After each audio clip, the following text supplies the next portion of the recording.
How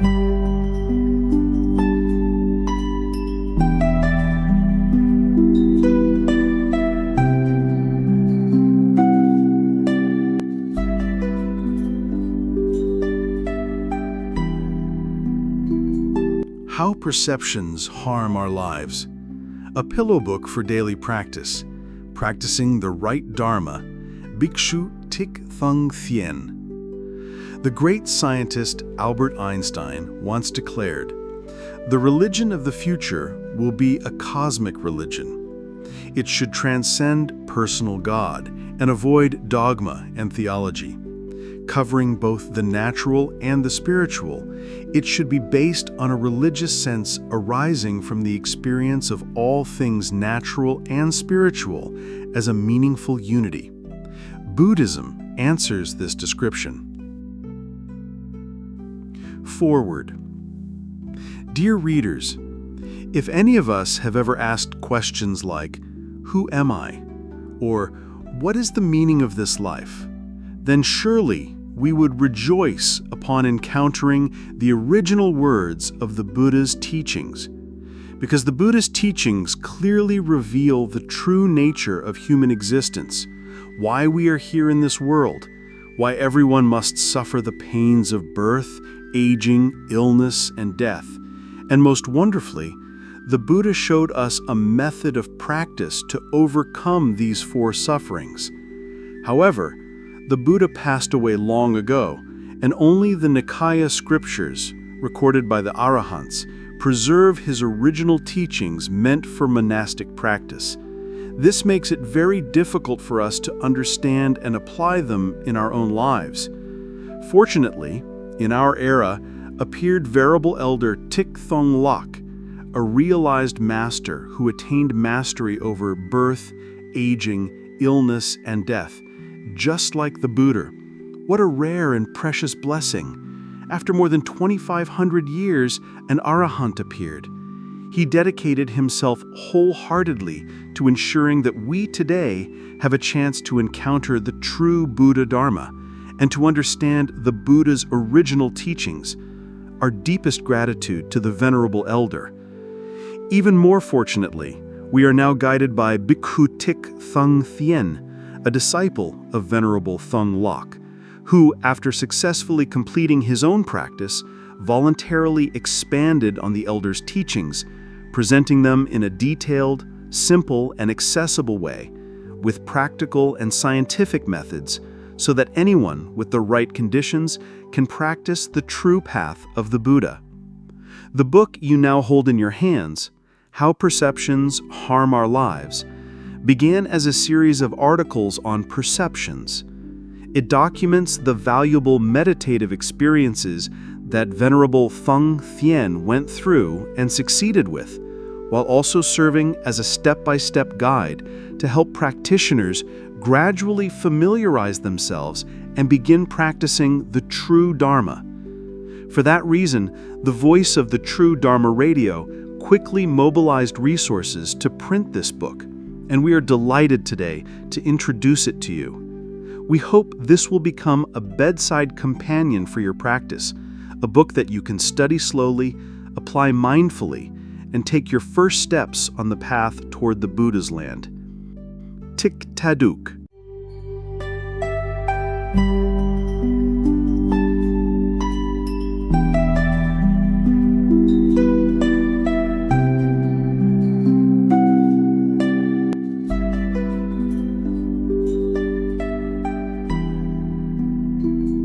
Why did Venerable Elder Thich Thanh Lok state that reciting Amitabha will paralyze wisdom?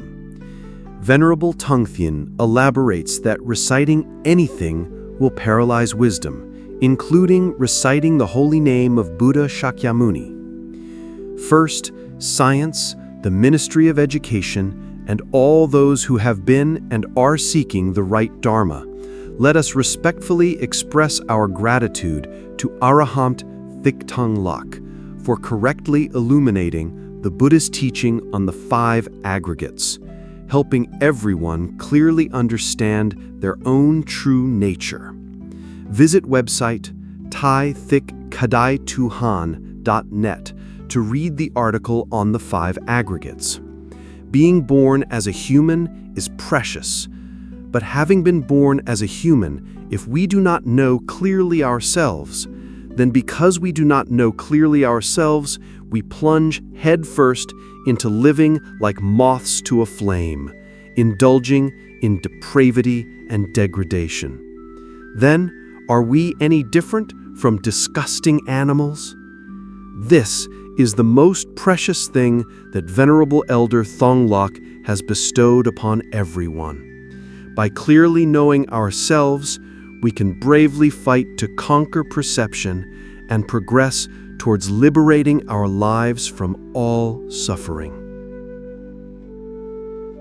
1. What is perception? 1. The Buddha taught that within the human brain exists the 5 aggregates: form, feeling, perception, mental formation, and consciousness.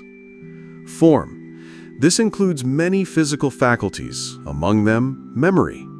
Consciousness, as Venerable Thich Thanh Thien temporarily explains for ease of understanding, can be seen as the loyal servant. Form consciousness's work is limited by space and time. Especially when humans reach adulthood, mental consciousness begins to operate and is very slow. Feeling.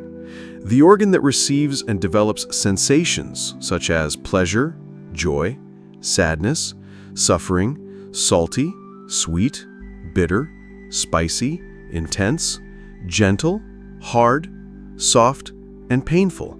But because feeling does not have awareness, there is no feeling consciousness. Perception. The organ that contains the subconscious, persistent memory based on habit, without intellect. Perception, Venerable Thang Tien temporarily uses flattering servant for easy identification. Perception operates beyond space and time, as soon as one is born, so it operates very strongly. Mental formations, the thunderbolt organ doing whatever it is told. Mental formations do not have awareness, so there is no mental formations consciousness. Consciousness, the organ that is sleeping and operates after one practices and enters meditative absorption, then we awaken the consciousness aggregate to work. Consciousness operates beyond space and time. Consciousness helps us leave the world, temporarily called lawful suicide, and consciousness will help us explore the cosmology and view of life after leaving the world. After we attain enlightenment and leave the world, then there is only me, my mind, and the consciousness aggregate. It is after attaining enlightenment that Arahant Thich Thanh Lak clearly explained the consciousness aggregate. From ancient times, practitioners have all misunderstood the consciousness aggregate as the awareness organ. Awareness here means knowing how to clearly distinguish right from wrong, good from bad, etc. Thus, when we know that perceptions are like flattering servants, and therefore they tend to pull the mind downward, perceptions are always inclined to gratify sensual desire, both physically and mentally, by creating a sense of pleasure, luring us deeper into the torrent of desire, making us live in suffering while mistakenly believing we are experiencing ultimate bliss. In reality, when we fall into depravity, our wisdom is paralyzed and no longer has the ability to develop further, and we live like animals, nothing more, nothing less. When we wake up from the dream, it is too late. We are addicted and infatuated with no willpower to overcome suffering. Our lives are like a sick person writhing in bed, waiting to breathe their last breath, sooner rather than later. Can consciousness be killed? Consciousness can be killed like a vegetative person lying in a hospital. They no longer know anything, or a person with mental illness. Can perception be killed? No. If perception is killed, we stop breathing. To put it simply, a king can kill a loyal servant, but if a king kills a flattering servant, the throne will immediately collapse. Thus, when we know that perception is a flattering servant that harms us, what should we do? We must practice so that the mind clearly understands and departs from it. When the mind departs from this aggregate, the mind no longer follows it. When perception is isolated, it no longer harms us. There is a special point that Venerable Thich Thanh has discovered. When the mind departs from perception, it no longer incites us and no more work to do. Naturally, very naturally, perception turns to practice the right Dharma, and thereby it helps us practice very effectively in the final moments and during the approximately 6 days of ceasing breath.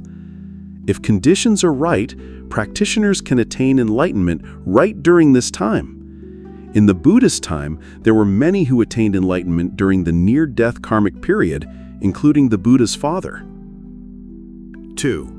Why did Arahant Thich Thanh Lak fail to transmit the right Dharma to American monastics? 1. First and foremost, it must be affirmed that American monastics who ordain in Buddhism do not do so for fame or profit. In Vietnam, there still exists some monastics who cling to the delusional dream, "We ordain for the suffering of sentient beings." Americans absolutely ordain for their own sake. This is because they are people who have achieved success in their careers and are wealthy. They decide to abandon fleeting riches and honor to practice and attain the truth. 2. So then, why did American monastics not accept the right Buddha Dharma? This is the issue that Venerable Thich Thanh needs to illuminate so that everyone can clearly understand how perception harms our lives. Truthfully, at that time, Venerable Thich Thanh had not yet practiced. He still doubted Venerable Elder Thong Lak. When he heard that American monastics had come to Vietnam to seek guidance from the Venerable Elder, Venerable Thich Thanh was very happy, because he hoped that the unbiased Americans would expose the truth. However, the American monastics did not expose anything at all. Instead, they disbelieved. They did not believe the Venerable Elder's teachings. At the same time, they resentfully considered the Venerable Elder a heretical teacher. The main reason is that when American monastics ordained, they practiced according to Mahayana desires. They had internalized the imagined image of Amitabha and sunk deeply into their subconscious. Now Amitabha was real to them. They had become addicted to Amitabha. Therefore, their wisdom was paralyzed and they could no longer distinguish right from wrong, true from false. If Venerable Thong Lak had exaggerated Amitabha, they would have listened and praised Venerable Thong Lak as their saint. But Venerable Thong Lak condemned Amitabha as a false Buddha fabricated by the Chinese, so they immediately turned against him and considered Venerable Thong Lak a heretical teacher, their enemy. They were like addicts to heroin, infatuated with a deluded love. Their addiction was incurable. 3. The story of President Bill Clinton. 1. During President Bill Clinton's term, American and international scientists completed documentation revealing to humanity that Jesus was not truly the Lord. Instead, Jesus was actually a Buddhist monk who had not yet attained realization, practicing in the Himalayan mountains of India, those towering peaks. 2. In response, the Pope and the College of Cardinals acknowledged the mistake and decided to dissolve the global Christian Church, transforming it into a humanitarian aid center. However, the effort failed. The Pope was forced to resign, as the masses were too deeply entrenched in superstition, and the dioceses in each country held enormous political and financial power.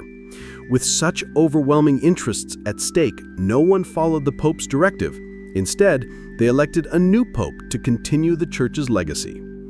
3. Clinton, upon learning the truth that Jesus was not divine, abandoned Christianity and turned to Buddhism.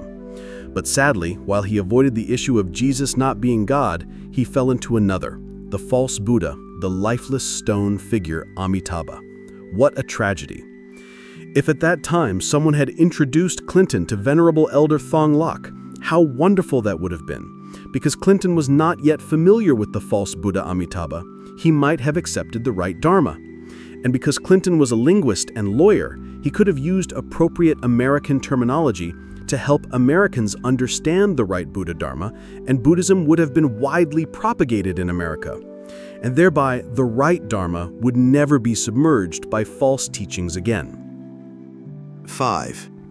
Because there was no one to guide him to the right Dharma, Clinton is now inviting a desire-driven Mahayana monk from China to be his teacher. By the time we found out, it was too late. Because Clinton had become addicted to the false Buddha Amitabha, the insentient stone idol. Perception had already ruined Clinton's path of practice. 6. Why would Americans find it easy to practice if they knew the right Dharma? They are accustomed to living independently. From birth, a child has their own room and does not sleep with their parents. When playing, a child also plays alone in their room, not clinging to anyone. Their lifestyle follows the belief, everyone is responsible for themselves. They are not bound by intense emotional attachments like Vietnamese people. Therefore, their fetter of affection is easily severed without the lingering remorse of Vietnamese people. This is because their responsibility to raise children ends after high school, and from then on the children are independent. To attend university, they borrow money or work. There are countless professions for them to integrate into and earn a living. They have already received work experience training in high school.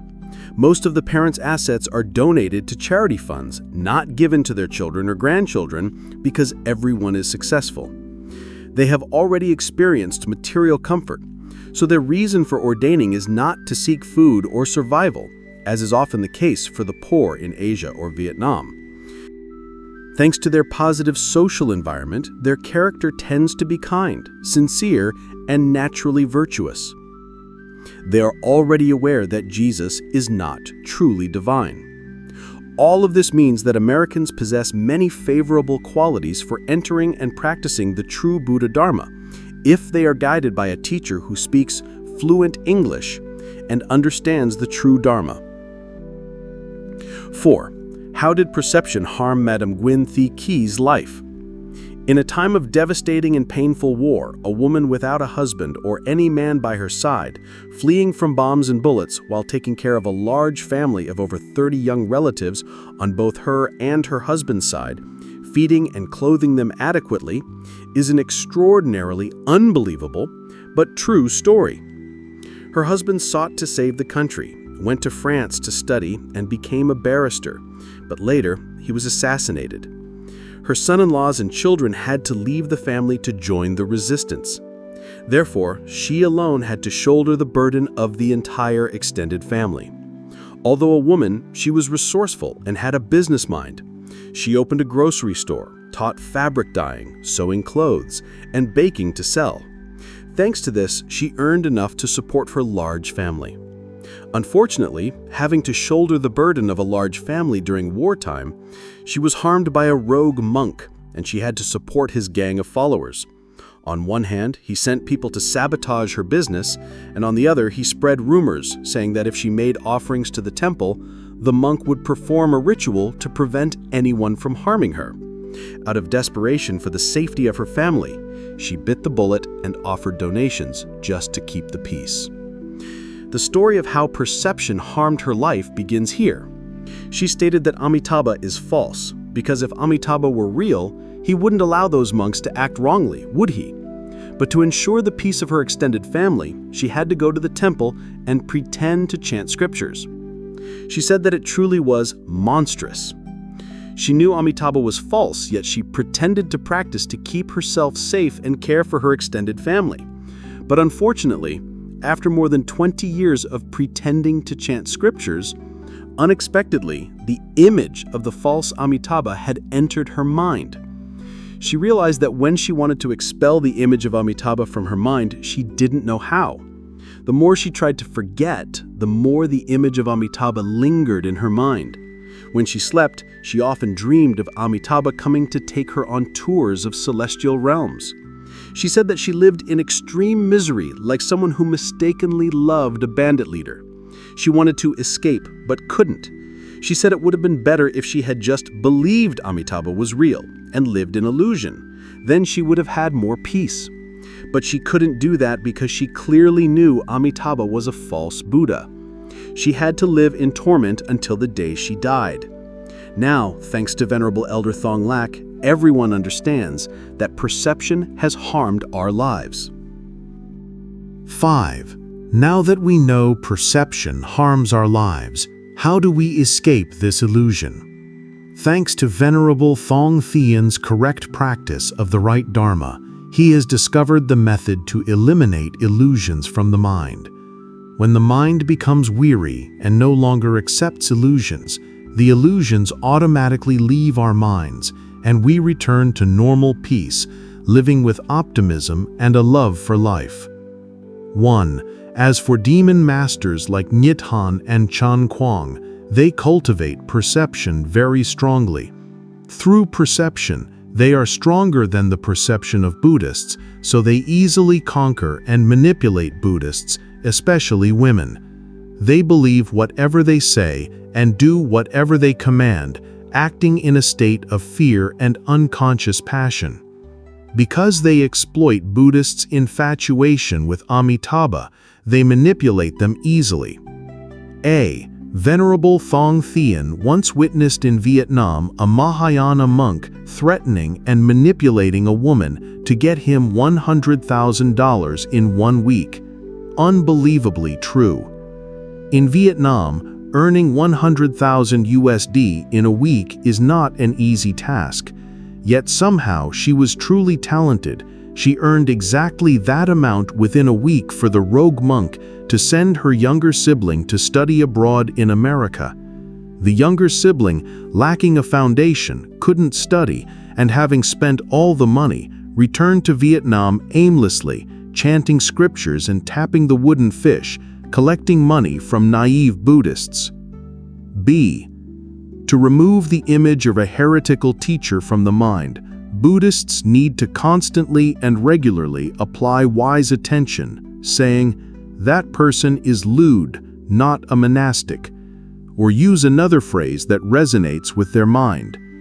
Practitioners direct their attention until the mind memorizes it and becomes weary of the heretical teacher. Then the image of that heretical teacher will leave the practitioner's mind. C. The important thing after escaping a heretical teacher is never to meet them again.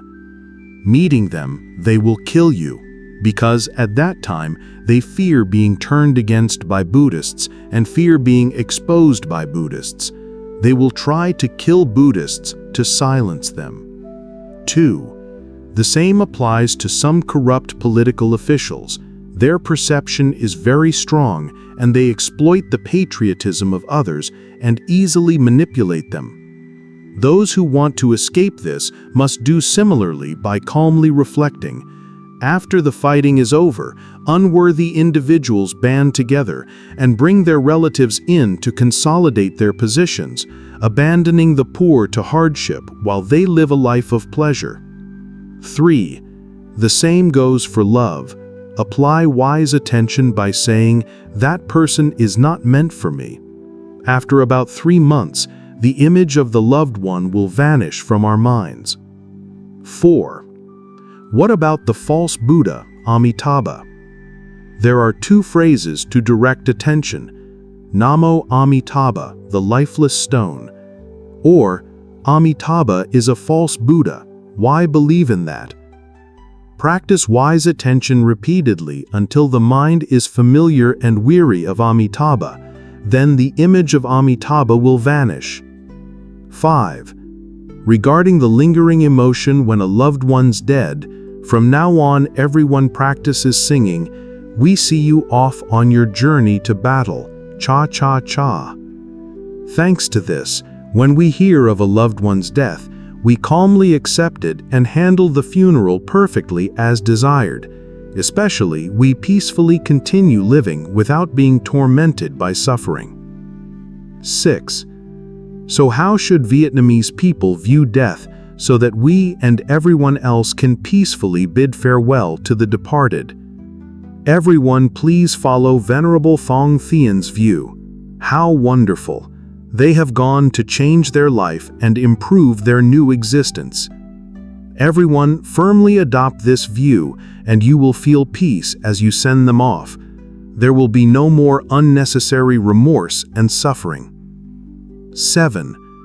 Viewing their departure as a change for a better life is not at all superstitious, Rather, it is the truth. Because A. For those who have sown bad karma, they are reaping the consequences. During this time, if they have the affinity to encounter the right dharma and are determined to practice, they will transcend suffering. B. For those who have created good karma, they will be reborn into wealthy families or civilized countries where they can freely enjoy blessings.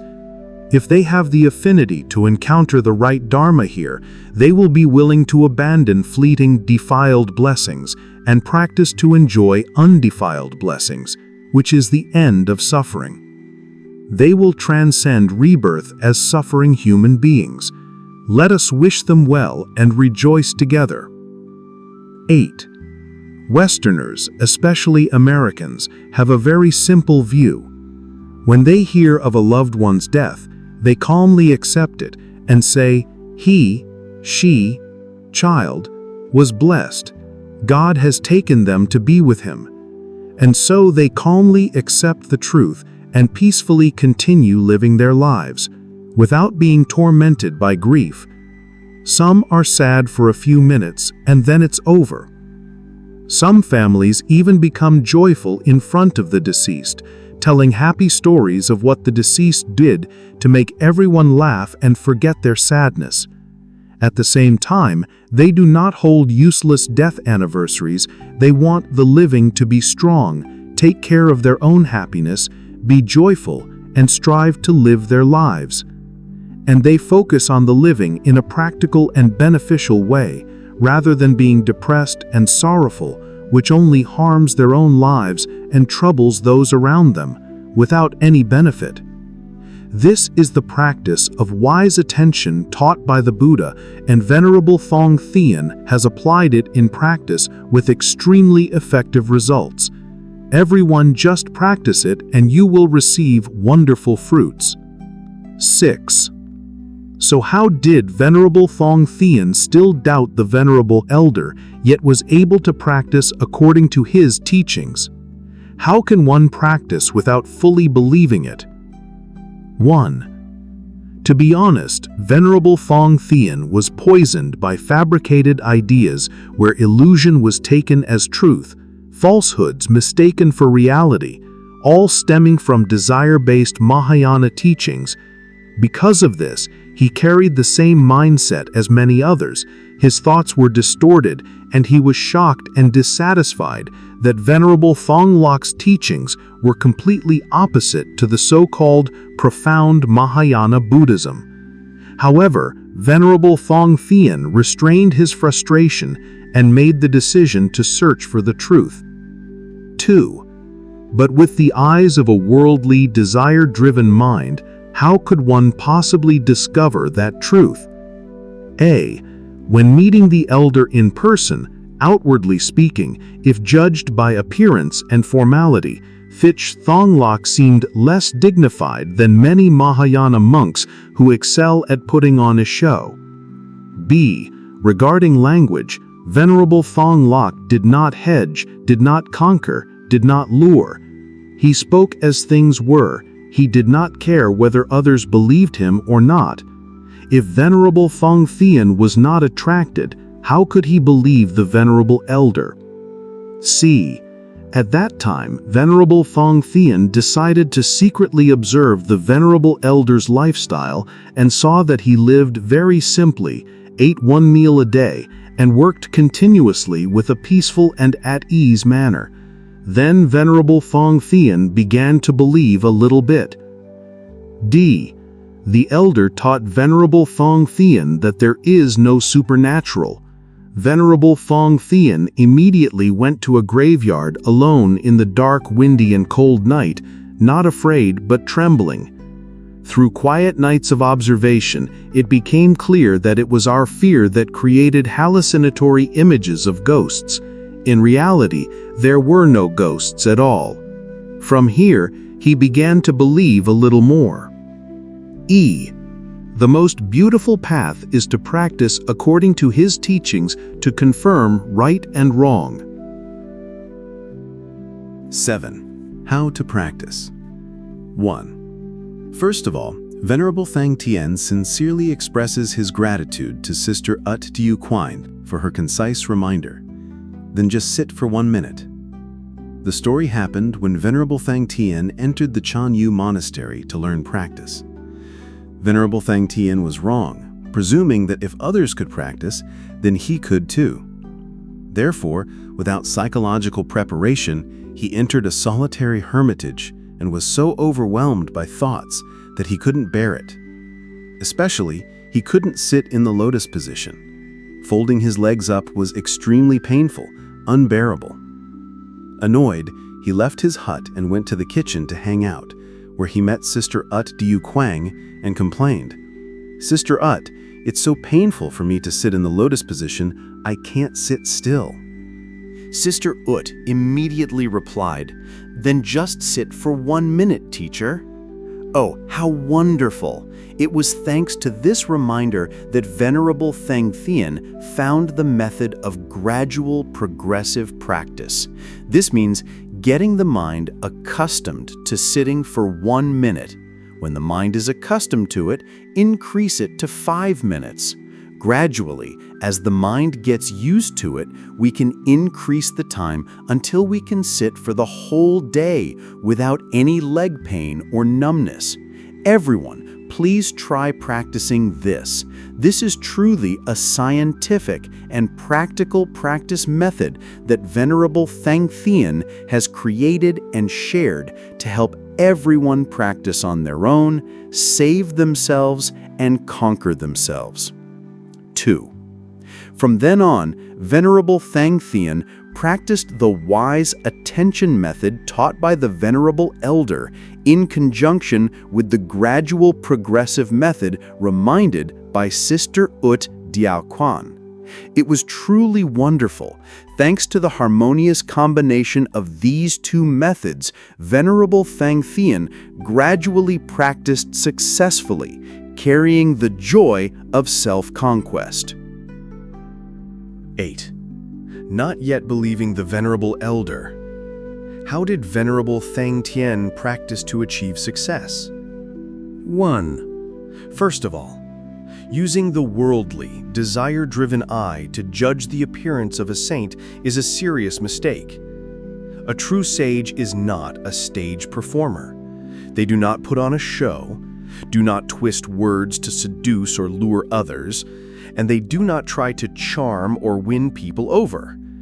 So when a practitioner stands before both an entertainer and a saint, people almost always end up admiring and believing the entertainer while doubting the saint in every way. The same thing happened in ancient times with the Buddha Shakyamuni. With his skinny body, ribs showing, dressed in tattered robes, he boldly declared, "Above heaven and below heaven, only I am the Blessed One. All in the world, birth, aging, sickness, and death. I am the only Buddha in this world." Who dared to believe that Buddha was a sage? Everyone considered him a heretical teacher, an autocrat. Very rarely did anyone believe the Buddha. Even later, after the Buddha had trained hundreds of arahants, they still did not believe and listened to the incitement of heretical teachers who fabricated stories to slander the Buddha and even tried to chase and kill him. It's exactly like the current pig-headed fools who are cursing and reviling Arahant Thich Thanh Lak. 2. The only way to place trust in Venerable Thong Lak is to practice according to his instructions. Results are the most wonderful answer. 3. However, when practicing, it is not that we practice and place our trust in Venerable Thong Lak, but we must place our trust in ourselves. The Buddha taught this clearly. Do not believe me. I am only a guide. Whether you go or not is your decision for your life. Believe in yourself. Arahant Thich Thanh Lak taught, save yourselves. No one else can save you. 9. First, Venerable Thich Thanh practiced to quit alcohol addiction. Indeed, if one doesn't quit alcohol addiction, how can one practice diligently while intoxicated? Venerable Thich Thanh was addicted to alcohol for over 40 years, a heavy addiction, needing 32 to 38 cans of beer each day. Scientifically speaking, Venerable Thich Than's blood was practically all beer. Could such a degenerate, alcohol-addicted and heavily lustful person like Venerable Thich Thanh practice? Only a madman would believe it. Venerable Thich Thanh practiced quitting alcohol by day and night. He constantly and persistently applied wise attention that he must quit alcohol. Drinking alcohol only makes us a crazy person who curses and swears. What good is it? Drinking alcohol makes us insane, becoming a lewd person. What good is it? Venerable Thich Thanh cursed himself, blamed himself, and resolved to quit alcohol on his own. During the time of directing his attention, he still drank alcohol as usual. By blaming himself, cursing himself, and resolving to quit alcohol, he kept applying wise attention like that for over 3 months, and a miraculous thing happened to Venerable Thich Than's body. At that time, he naturally felt disgusted and no longer wanted to drink alcohol. Then Venerable Thich Thanh declared, "From now on, I will not drink alcohol anymore." Oh, unbelievable, but true. From that day on, Venerable Thich Thanh saw alcohol but didn't care about it. Sitting with drinking friends, he didn't take a single sip of beer. He still ate animal flesh. Oh, how blissful! I have conquered myself. I have succeeded in my practice. From now on, I will no longer be tormented by drunkenness. I carry a wonderfully comfortable and peaceful state of mind. I respectfully express my gratitude to Venerable Thong Lak. He taught me to save myself. Teacher, I have saved myself. Now I begin to believe Venerable Thong Lak a little more. And also at this time, Venerable Thich Thanh discovered that I apply wise attention, so the mind becomes weary of alcohol. When the mind becomes familiar and weary of alcohol, then I begin to quit alcohol. Oh, it's so easy and truly peaceful. It's absolutely wonderful. I have succeeded in my practice. I have conquered myself. Everyone, please try practicing. This is a completely scientific and practical practice. Anyone can practice, anyone can conquer themselves and save themselves. This is the wise attention practice taught by the Buddha, which Mahayana desires misunderstands and falsely teaches as hypnosis. The wise attention practice taught by the Buddha is so wonderful. Thanks to the wise attention, the mind becomes weary of what we want to give up or what we want to accept. We direct our attention repeatedly for the mind to become weary or familiar. After the words of direction deeply penetrate the mind, we accomplish it easily. Oh, unbelievable, but true. 1,000 times, 10,000 times, and many more times, I express my gratitude to Venerable Thong Lak for guiding the wayward son to know how to practice and save himself and conquer himself, advancing towards the shore of self-liberation from all suffering in this life. Homage to Venerable Elder Thich Thanh Lak.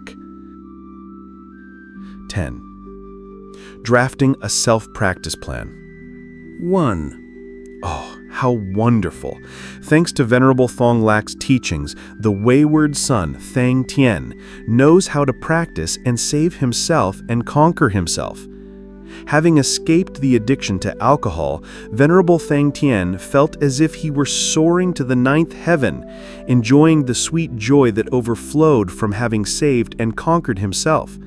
From that glorious victory, pressing forward with increased momentum, Venerable Thich Thanh drafted a self-practice plan. 2. Why did Venerable Thich Thanh draft a practice plan when there was a teacher, Thong Lak, already teaching practice? Because Venerable Thong Lok unexpectedly departed just as Venerable Thich Thanh Thien truly began to practice. Someone who doesn't know how to practice will absolutely not be able to practice by following Venerable Thong Lok. Because Teacher Thong Lok didn't explain how to practice or where to begin. For him, all those who came to practice already knew how to practice. Example 1. He told practitioners to enter a solitary hermitage, how to be solitary. Solitude is not easy at all. If one doesn't prepare psychologically and practice beforehand, don't dream of practicing in seclusion because random thoughts will overwhelm you. Moreover, seclusion always includes not engaging in solitary talk. Example 2. He said to eat 1 meal a day. If one doesn't know how to practice, how can one eat 1 meal a day? A hunger is unbearable. Most practitioners secretly hide food from lunch to eat secretly late at night without the teacher knowing. Example 3. He said to let go of the mind. But how does one let go? What does let go even mean? All practitioners let go of their minds completely wrong. They release it according to Mahayana desires, but not a single practitioner dared to ask him to guide them in the method of letting go of the mind. Doing so according to Mahayana desires is sitting and focusing the mind to prevent greed, anger, delusion, pride, and doubt. Letting go of the mind in that way is wrong, because it uses conscious effort to suppress the mind without awareness. Example 4. He said to just let go. If one doesn't know how to practice, how to let go, what to let go first, what to let go later.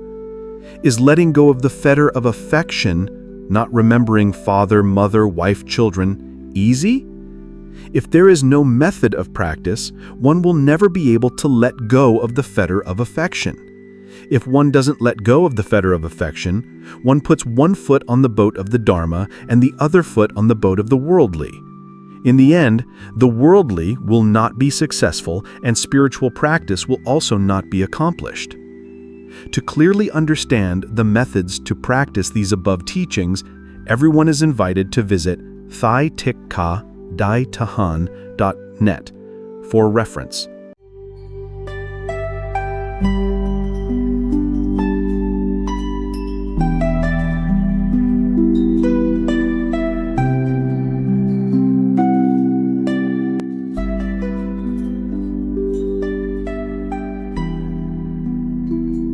Endnote. 1. How to live in solitude. What is solitary dwelling? According to the Buddha's teachings, solitary dwelling means our 6 senses are only aware of our own body. If we want to practice solitary dwelling correctly according to the Buddha's teachings, how must we practice? Then we must know how to practice the concentration of awareness. How do we practice concentration of awareness? That is, our intellect and mind together focus on our body, moving from feet to head and from head to feet, running throughout our body, and we must clearly know what we are doing. When we are eating, we know we are eating. And what are we eating? We must know what we are eating. Are we chewing slowly or quickly? It means we are always clearly aware of every activity of our body at every moment without stopping. To achieve this, every day we practice for a very short time to familiarize the mind, then we gradually increase the time. As the time gradually increases and matches our individual characteristics, we will attain enlightenment. Each person has their own suitable time. No one is the same. And to practice concentration of awareness, we should first practice the 6 basic practices that Venerable Thich Thanh Thien has taught. When we have thoroughly practiced the 6 basic teachings, then practicing concentration of awareness will be easy. If we want to practice solitary dwelling, how must we practice? Every day, we must practice sitting still alone in a room for 10 minutes without talking to anyone, without listening, without reading, without knowing and without seeing. After some time, when the mind is accustomed to it, we gradually increase the time. After 6 months, we will be able to be alone without boredom or wandering thoughts. If we diligently practice the 6 basic practices, then we will clearly recognize the path leading us to enlightenment is only a matter of time. 2. How to eat 1 meal a day. If you want to eat 1 meal a day, for example, if you are currently eating 4 meals a day, first, just direct your attention to eating only 3 meals. When the mind becomes familiar with this, then implement eating only 3 meals. Continue in this way, gradually reducing to 1 meal, then stop there and eat 1 meal a day. Remember, direct your attention to familiarize the mind first. Don't rush and ruin things. Even after you can eat 1 meal a day, you must still mentally direct your attention so the mind doesn't forget. 3. What is letting go of the mind? Letting go of the mind is precisely detaching from desires and unwholesome dharmas, increasing wholesome dharmas. Because anger, annoyance, vexation, desires, etc. are all unwholesome dharmas, now we practice bidding farewell to unwholesome dharmas so that wholesome dharmas automatically replace them and increase. When wholesome dharmas have perfectly increased, then clearly unwholesome dharmas have completely ceased and our mind becomes peaceful, blissful, and trouble-free. When the mind is peaceful, blissful, and trouble-free, it means the mind is still. So at that time, even if unwholesome dharmas attack, it's like water poured on a taro leaf. The mind doesn't waver in the slightest. If we want to practice detaching from desires and unwholesome dharmas to thoroughly let go of the mind, what must we do? Then use wise attention to remind the mind to become familiar with abandoning unwholesome dharmas so that wholesome dharmas automatically increase. It's as if the dust of defilements has been swept away by the broom of wise attention. Isn't it wonderful? 4. Just let go. How to let go? Practitioners only need to diligently practice wise attention and the 6 basic practices until they are proficient. Then practitioners will automatically let go of the fetter of affection, let go of wife, children, wealth, fame, houses, fields, gardens, etc. This is Venerable Thich Thien's experience. We must skillfully use the wise attention practice of the 6 basic practices that Venerable Thich Thien has guided to familiarize the mind. When the mind is familiar, it means that the mistakes of the past have left the mind. It means that we have detached from desires and unwholesome dharmas, increasing wholesome dharmas in the spirit of not causing suffering to ourselves, to others, or to sentient beings. Now we let go easily and attain enlightenment. Very clear, exactly as Venerable Thong Lak taught. Wise attention and 6 basic practices are 1. Sitting in lotus position with a straight back. 2. Solitary dwelling. 3. Mindfulness of breathing. 4. Walking meditation. 5. Mindfulness meditation. And 6. Eating 1 meal a day. 3. Venerable Thich Thien continued to practice wise attention and began to practice the 6 basic practices. Each method was practiced individually to learn and become familiar with each one. After becoming familiar with each one, he began to combine them to progress in his practice. Initially, Venerable Thich Thien practiced playfully, like doing exercise. This was because Venerable Thich Thien felt that he was the most immoral, filthy, and degenerate person in the world, so he should never dream of practicing and attaining enlightenment. Although practicing playfully, he practiced very consistently, which was unbelievable but true.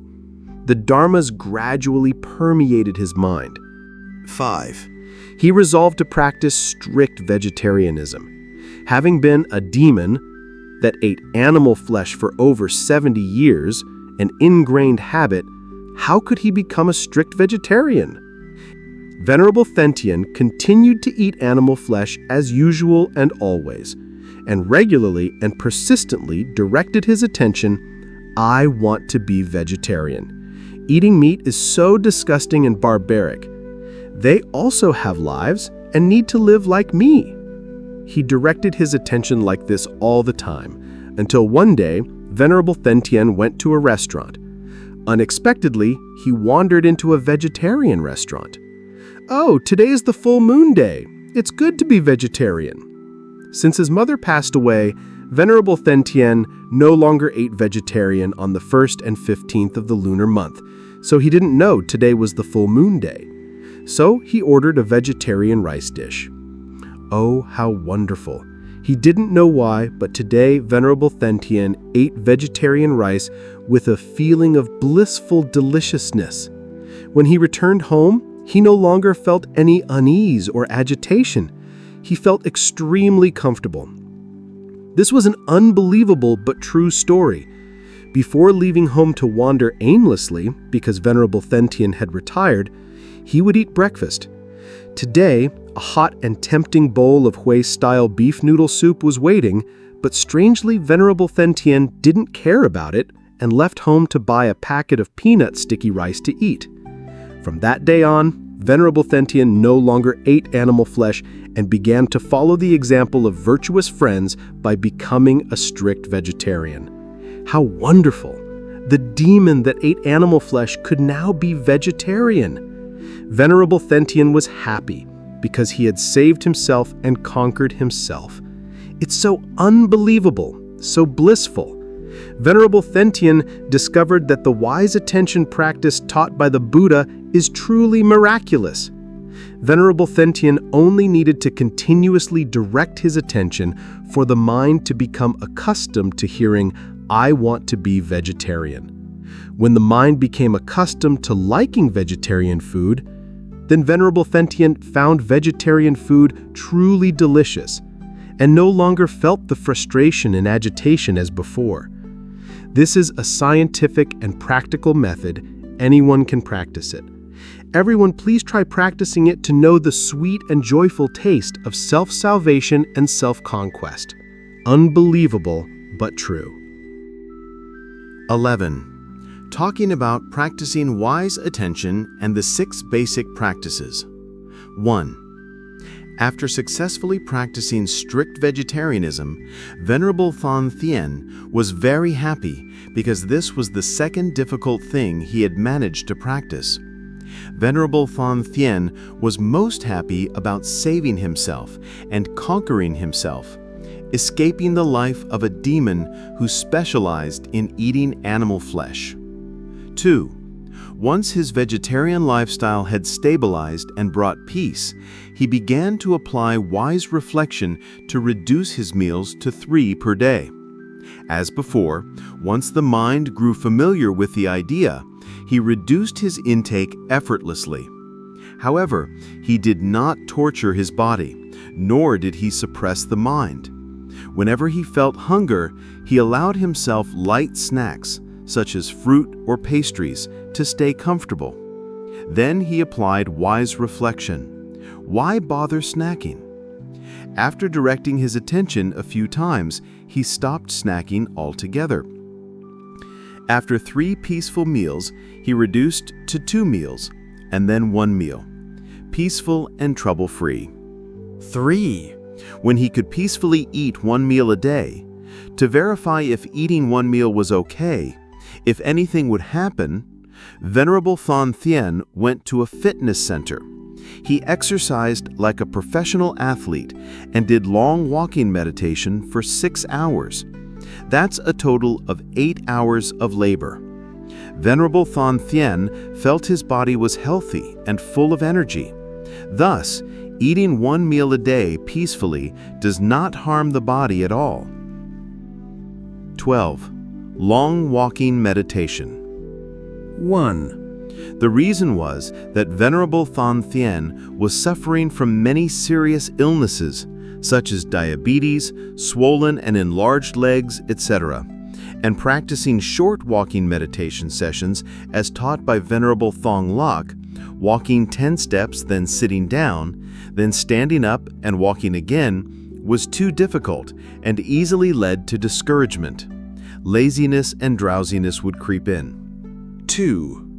Venerable Thich Thanh Thien created his own long walking meditation. It was wonderful. Long walking meditation had many unbelievable but true advantages. A.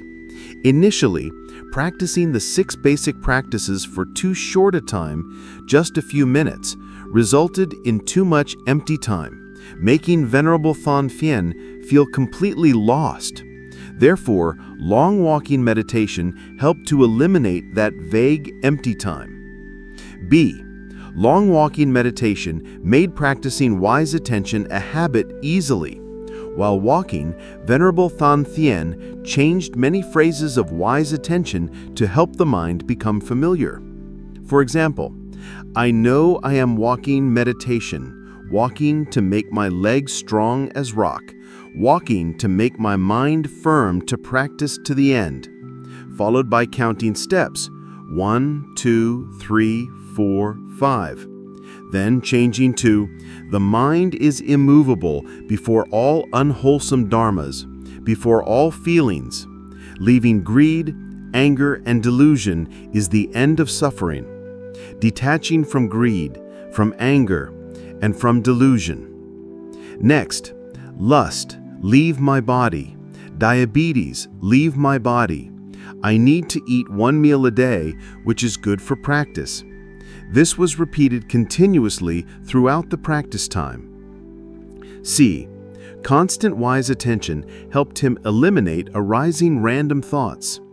D. Long walking meditation helped him overcome drowsiness. E. Long walking meditation helped him overcome laziness. F. Long walking meditation helped him increase the willpower for practice. G. Thanks to the willpower for practice, he could easily and enthusiastically practice the short walking meditation taught by Venerable Elder Thong Lok. One unbelievable but true benefit, long walking meditation healed his illnesses far more effectively. Thanks to long walking meditation, he initially started with 15-minute sessions. When the mind became accustomed, Venerable Thich Thanh Thien gradually increased the time, and finally walked peacefully for 6 hours every day. Longer durations were more effective in eliminating disease than very short durations. H. After building up to 6 peaceful hours per day, he attempted 2 full-day walking meditations, 24 hours each. He experienced it with joy, peace, and well-being. His health was full, his wisdom was as clear as usual, and he was not confused at all. K. When walking meditation, Venerable Thich Thanh Thien did not carry falsely moralistic pretenses, vowing not to step on any living beings. He simply walked on designated pedestrian paths. If something could be avoided, he avoided it. If not, he stepped on it and kept walking. The focus was on practice, and everything else must pass. He kept his attention on both feet as they moved, not out of fear of stepping on something, but to keep focused and avoid distractions. This prevented thoughts from arising and eliminated aimless thinking. 13. How does long walking meditation effectively treat illness? 1. The self-treatment method taught by teacher Thong Lok to practitioners. A. Sit in the lotus position with a straight back. B. Breathe very evenly. This is internal walking meditation. C. Raise and lower your hands, or move your hands in or out, or stand up and sit down. This is external walking meditation. Every movement of the body is external physical action. D. Use wise attention to expel the illness, calling the illness by its correct name. You must leave my body, detaching from greed, from anger, and from delusion. Harmoniously combine the above 4 methods and persistently expel the illness. Then the mind becomes weary of the illness, and the illness automatically disappears.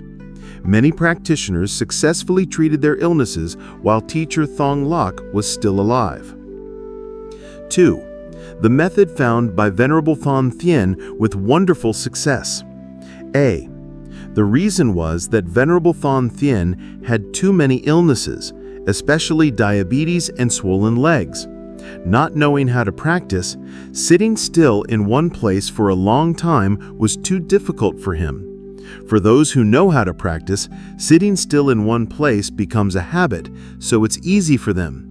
Therefore, Venerable Thanh Thien devised the long walking meditation practice. B.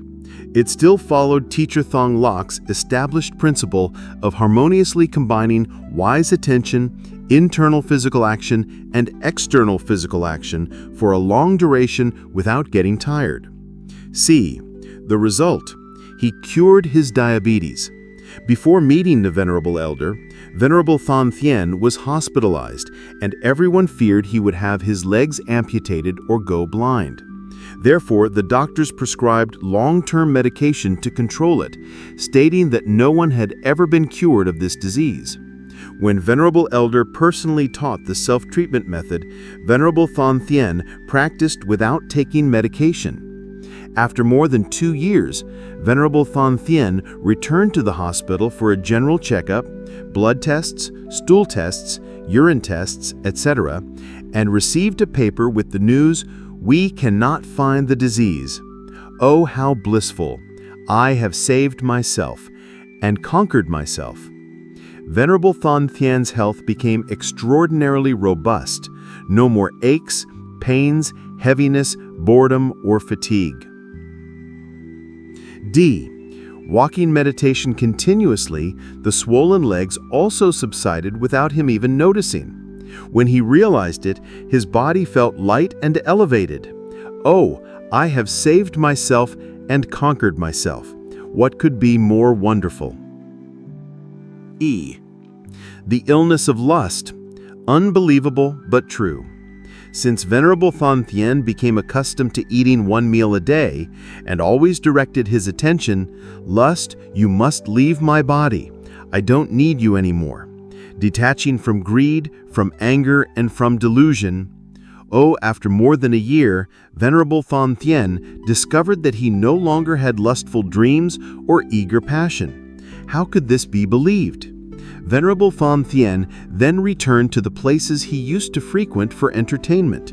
As soon as they saw Venerable Thanh Thien, they rushed over enthusiastically, pulling him to a seat while caressing him and uttering sweet welcomes. They immediately opened a bottle of fine wine. While Venerable Thanh Thien appeared indifferent, his mind unmoved, no longer craving beautiful women. To be sure, Venerable Thanh Thien sat still for 15 minutes to see if his mind was truly unmoved or if he was using conscious effort to restrain it. It was true. His mind was no longer moved. He was overjoyed, paid generously, gave lucky money, and happily left the gathering. Oh, how blissful! I have liberated myself from all suffering. G. Teacher, my practice is to attain liberation from suffering. 1,000 times, 10,000 times, and even more times. I thank you, teacher, for saving me, for teaching me to practice the right Dharma. I have saved myself, conquered myself, and liberated myself from all suffering, teacher. Joy overflowed. The sky seemed to be scattering fragrant, colorful flowers all over me. They flew against the wind everywhere, as if wanting everyone to share the joy that Venerable Thanh Khayen had achieved in saving himself, conquering himself, and liberating himself. Oh, how absolutely wonderful! Teacher, with love and gratitude, I voluntarily spread your teachings and share what I have attained through practice with those who have the affinity and want to return to the right Dharma, so that everyone can understand and practice the right Dharma as you wished. Everyone, let's practice together to attain liberation in this lifetime, without needing to wait for the next life. Everyone, let's practice together to save ourselves, conquer ourselves, and liberate ourselves from all suffering. At the same time, let us preserve, propagate, and promote the right Dharma to countless people and future generations, so that the right Dharma will not be submerged by false teachings, and the efforts and energy that Venerable Elder Thich Thanh Lach dedicated to humanity will be remembered for thousands of years. To the experienced elders, you are individuals who have experienced the myriad paths of life. With your life experience, you clearly discern right from wrong. The most precious thing is that you are living in an era in Vietnam where Arahant Thich Thanh Lach has illuminated the right Buddha Dharma. He has taught you to save yourselves and conquer yourselves, to liberate yourselves from all suffering in this life. Even more fortunate, you have Venerable Thanh Thien voluntarily spreading his teachings and simple, easy-to-understand language and sharing his attained practice experiences to help you easily practice and achieve the truth. You have shed the heavy burden of thousands of pounds regarding family, career, and society. Now, each of you clearly sees that worldly pleasures are laughably hollow, that everything in life is just an illusion. Each of you is quietly counting the final steps toward the silent grave. Why don't you use free and unproductive time to advance in practicing the right Dharma? To save yourselves, conquer yourselves, and liberate yourselves from all suffering in this life. The important thing is that you joyfully experiment with your own lives and share your experiences for your descendants to remember for thousands of generations, because the results of your practice will be the answer for the youth to know whether practicing the right Buddha Dharma illuminated by Venerable Elder Thich Thanh Lach and guided in practice by Venerable Thanh Thien is right or wrong. If wrong, the youth will automatically throw it all into the trash. If it is a once-in-a-millennium opportunity, your descendants will preserve, maintain, and develop the right Dharma, flying against the wind to illuminate suffering souls everywhere. This is a priceless truth, unbelievable but true. Thanks to practicing correctly according to the right Dharma, although you cannot avoid aging, you will certainly live peacefully and freely with abundant health and a clear mind until your last breath leaves this world, carrying the joy that we have been liberated from all suffering in this life.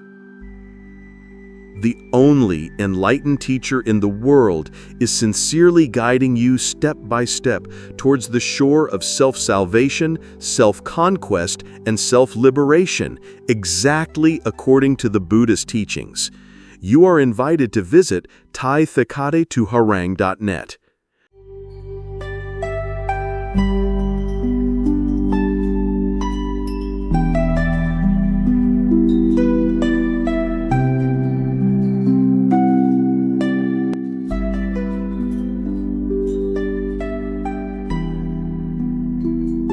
Good news! The right Dharma is spreading to everyone.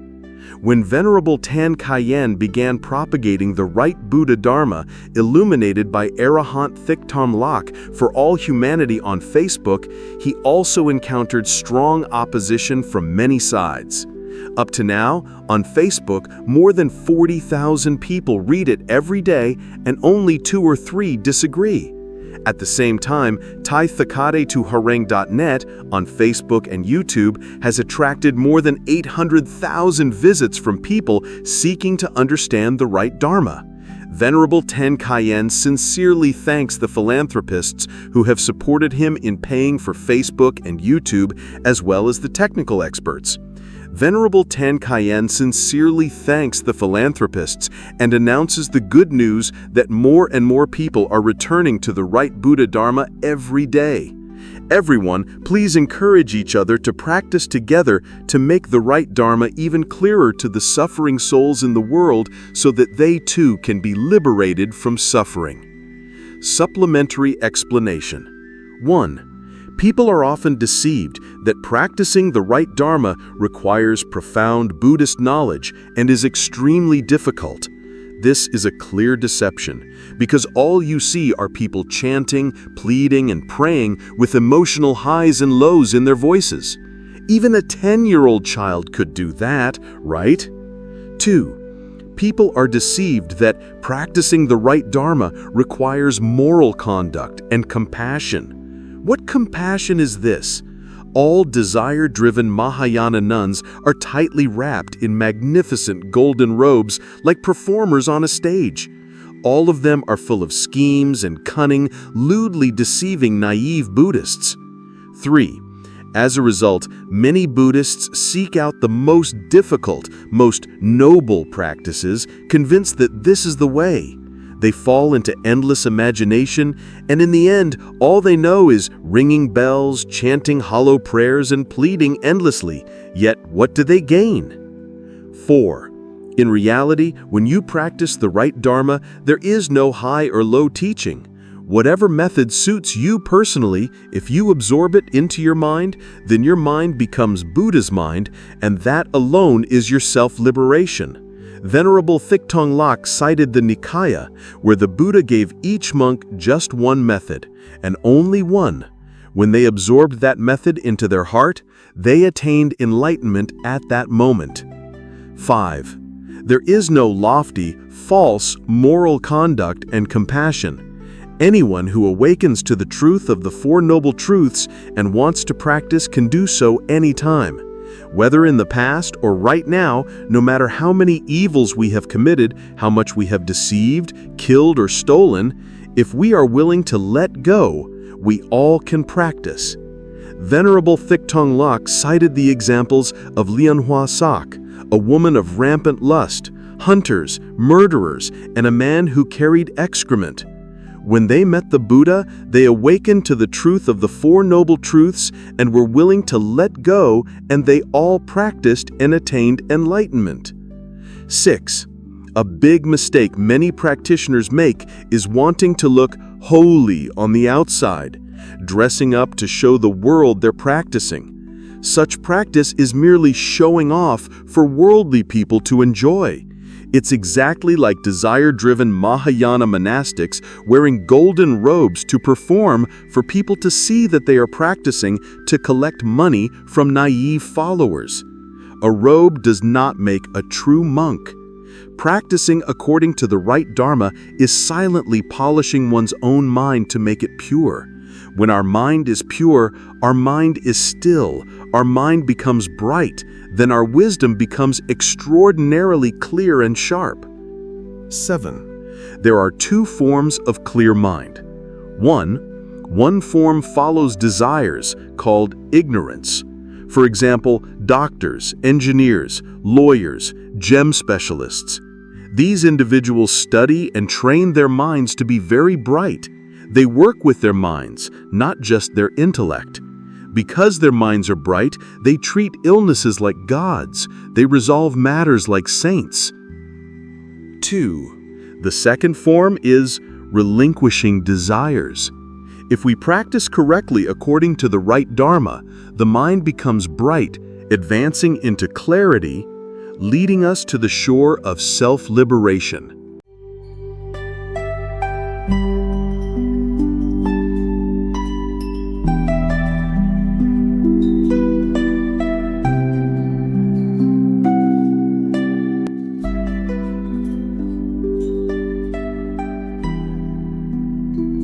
Important Dhamma teachings. The following are essential Dhamma teachings for you to understand the right Buddha Dhamma and begin the path of practice. 1. The Four Noble Truths. 2. The Noble Eightfold Path. 3. The 12 Links of Dependent Arising. 4. The 37 Factors of Enlightenment. 5. The 5 Aggregates. 6. Practicing one Dharma, one practice. 7. Long walking meditation. 8. Wise attention. 9. The 6 basic practices. All the Dhamma Teachings guiding practice are available on Venerable Thich Thien's website. You are invited to visit thich-kha-de-tuhan.net. 1. The Four Noble Truths. Introduction. Bhikkhu Thich Thanh delivers the Buddha's teachings to esteemed readers in a decisive, affirmative, and concise manner, helping readers immediately understand the Buddha's words. At the same time, he helps practitioners verify the teachings directly on their own bodies, so they will never be deceived because Venerable Thich Thanh has personally verified the Buddha's teachings. Since he has verified them, he will clearly illuminate any questions, no matter how difficult or profound, for everyone to recognize and understand thoroughly.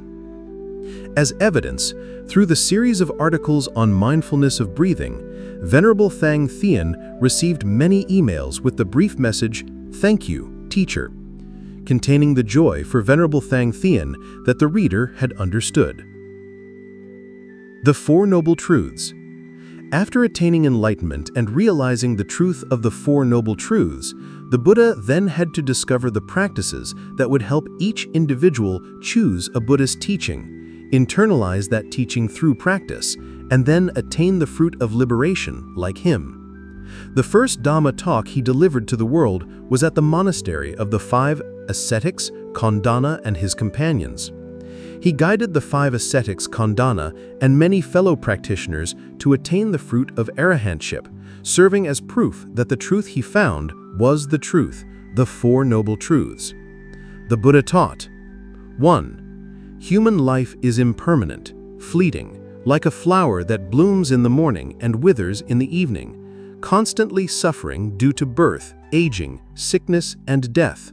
The truth of suffering, dukkha. 2. The cause that leads us to the suffering of birth, aging, sickness, and death is desires. Because we are born due to the desire of our parents, ignorance, our parents and relatives nurture us as we grow up with craving, and by the time we mature and understand the Four Noble Truths, we continue to flow along the torrent of desires.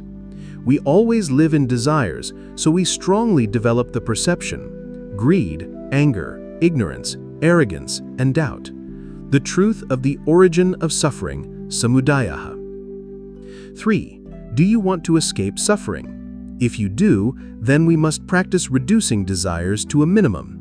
To do so, we must gain control over our stomach, because the stomach is the root that makes us slaves to desires. And choose a Buddhist teaching, diligently practice it until that teaching is internalized. Then you will attain enlightenment. Then you will escape suffering.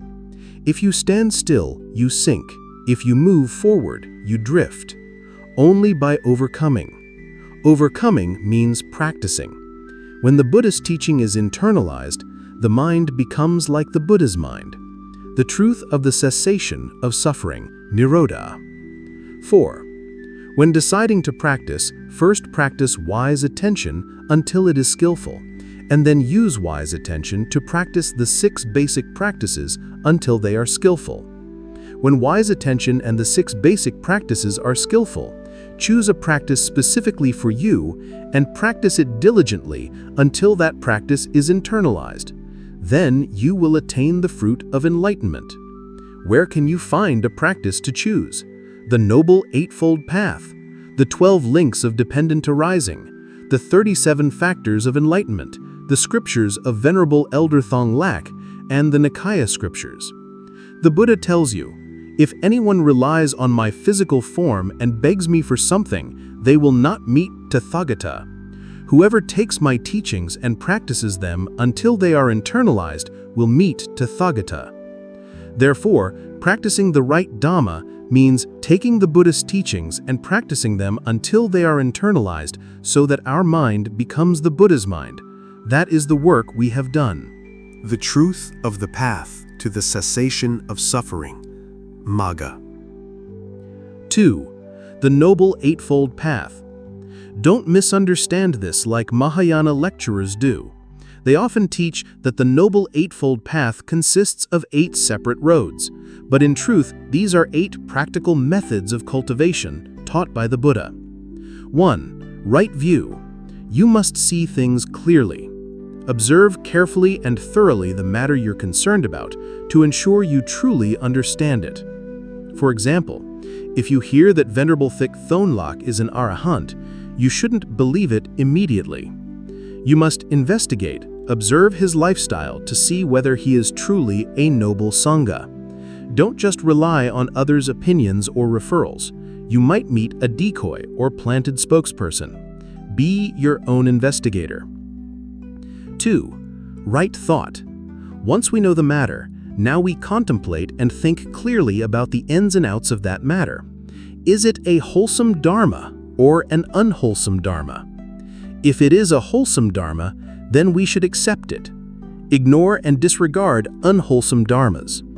Having gone through right view, now we contemplate whether Venerable Thonglak's actions are wholesome dharmas. Does Venerable Thonglak practice rightly as the Buddha taught Subhadda? Does Venerable Thonglak transmit the right Dhamma to practitioners rightly as the Buddha taught Subhadda? If it is exactly the same, then it is clearly a wholesome Dharma, because according to the Buddha's teachings to Subhadda, sooner or later, this world will not be devoid of liberated arahants. Isn't that so? 3. Right speech. Once we clearly know the matter, we need to speak the truth without being evasive or secretive. It's like taking a picture. White is white, black is black, dirty is dirty, and clean is clean. There's no need to twist your tongue to please the listener. Choosing words to please the listener is lying. A well-intentioned lie is still a lie. 4. Right action. Mahayana lecturers wrongly explain this as profession. Right action is that through our body, speech, and mind, we must be careful not to create bad karma. Actions, words, and thoughts must all be wholesome dharmas. Beware, the tongue is a hammer. A single word can stir storms and start wars. 5. Right livelihood. Don't sacrifice other beings' lives for our own survival. That means don't torture others, don't kill, and don't eat animal flesh. 6. Right effort. We should always, regularly, and persistently make effort in practice to achieve what we desire. Our mind has been gradually defiled by unwholesome dharmas from the moment we were born until we decided to practice. Therefore, we need to diligently and gradually remove unwholesome dharmas from the mind so that wholesome dharmas gradually increase. Thanks to the increase of wholesome dharmas, we have already mastered our mind. 7. Right mindfulness. It is not reciting mantras as Mahayana wrongly teaches. Rather, it is taking either the Buddha or the Dharma or the Sangha. Choose only one, then bring it forth as an object, place it before you, and practice according to it without error. We live practicing like the Buddha, like the Sangha, and practicing the right Dhamma. We uphold the precepts correctly. When we are familiar with it, when it is internalized in our mind, then we naturally attain enlightenment. 8. Right concentration. We always, regularly, and persistently direct our mind to practice without distraction. Especially when we enter the 4 jhanas, 4 concentrations, we practice to attain threefold knowledge. We become free from defilements, ending suffering. That is what an arahant is. 3. The 12 links of dependent arising. When the Buddha taught the Dharma, someone came and asked him, "Venerable Gautama, is it true that I cause my own suffering? No, that is not so. Is it others who cause my suffering? No, that is not so. Is it we who cause our suffering? No, that is not so."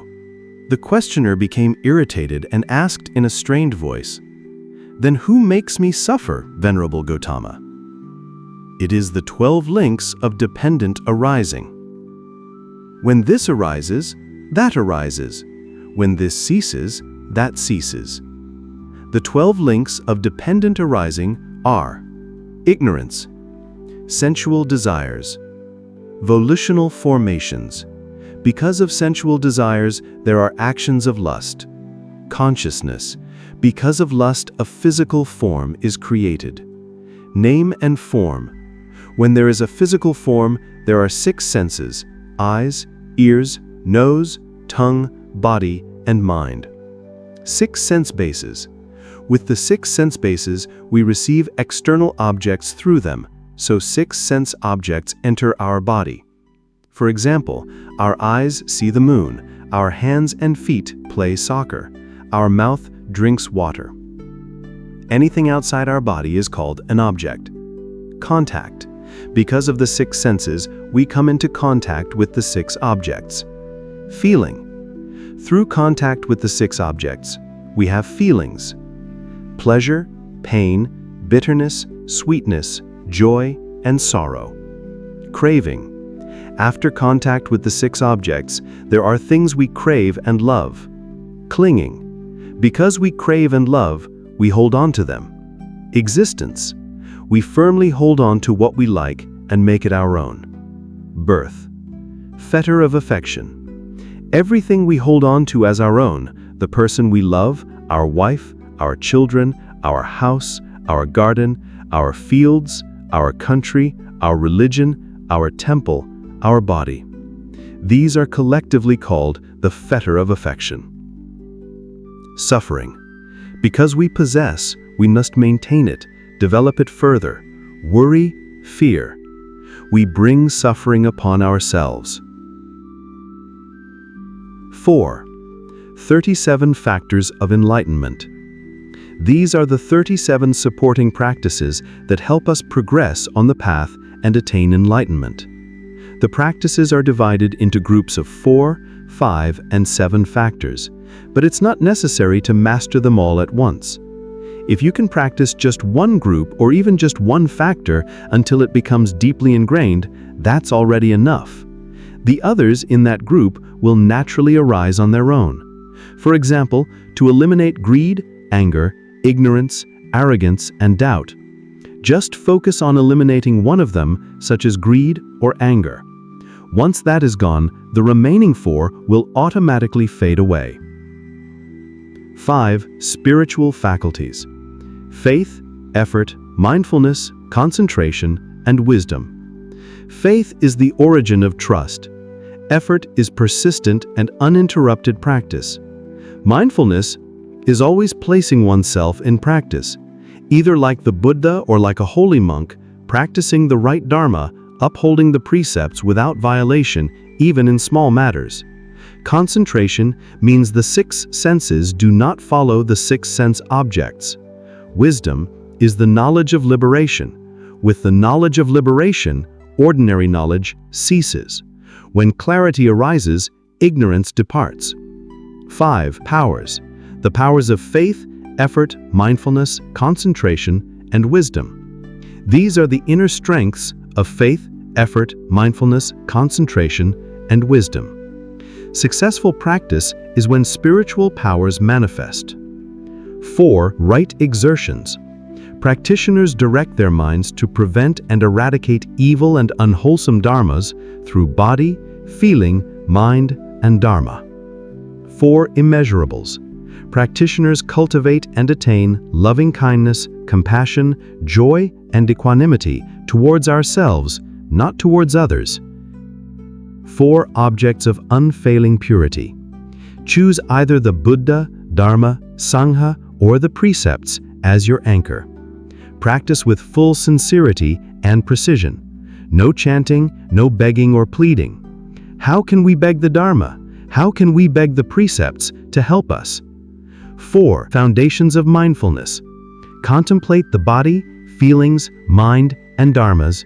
Sweep away unwholesome dharmas, then wholesome dharmas will gradually enter and fill the mind. 7. Factors of enlightenment. When practice is skillful, the 7 factors of enlightenment automatically appear in our body and mind. 4. Bases of spiritual power. When the 7 factors of enlightenment appear, we use them to practice. and the 4 bases of spiritual power appear. When the 4 bases of spiritual power appear, whenever we want to enter and exit the 4 concentrations, we use wise attention to command. Then the 4 bases of spiritual power act to close the 6 senses for us to enter meditation and open the 6 senses for us to return to normal. Note, read to get a general understanding. Therefore, we don't need to go into detail. When we decide to enter the stream of noble practice, we can refer to the Nikaya scriptures or the scriptures of Venerable Thong Lok. If we delve deeply into theory, we will sink into intellectual satisfaction, which satisfies the desire for intellect. Thus, sinking deeply into the desire for intellect is practicing a wrong path. A small error leads to a great delusion. That is what it means to go off the track. 5. The 5 aggregates. The human brain has 5 important organs that we need to know to clearly understand how these 5 aggregates operate within ourselves. By knowing the operation of these organs, we can practice the right Dharma correctly. In our body, there are things we can see: heart, liver, intestines, lungs, brain.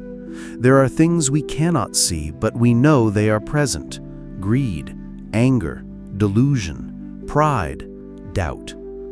There are things only the Buddha knew. He taught us about the 5 aggregates.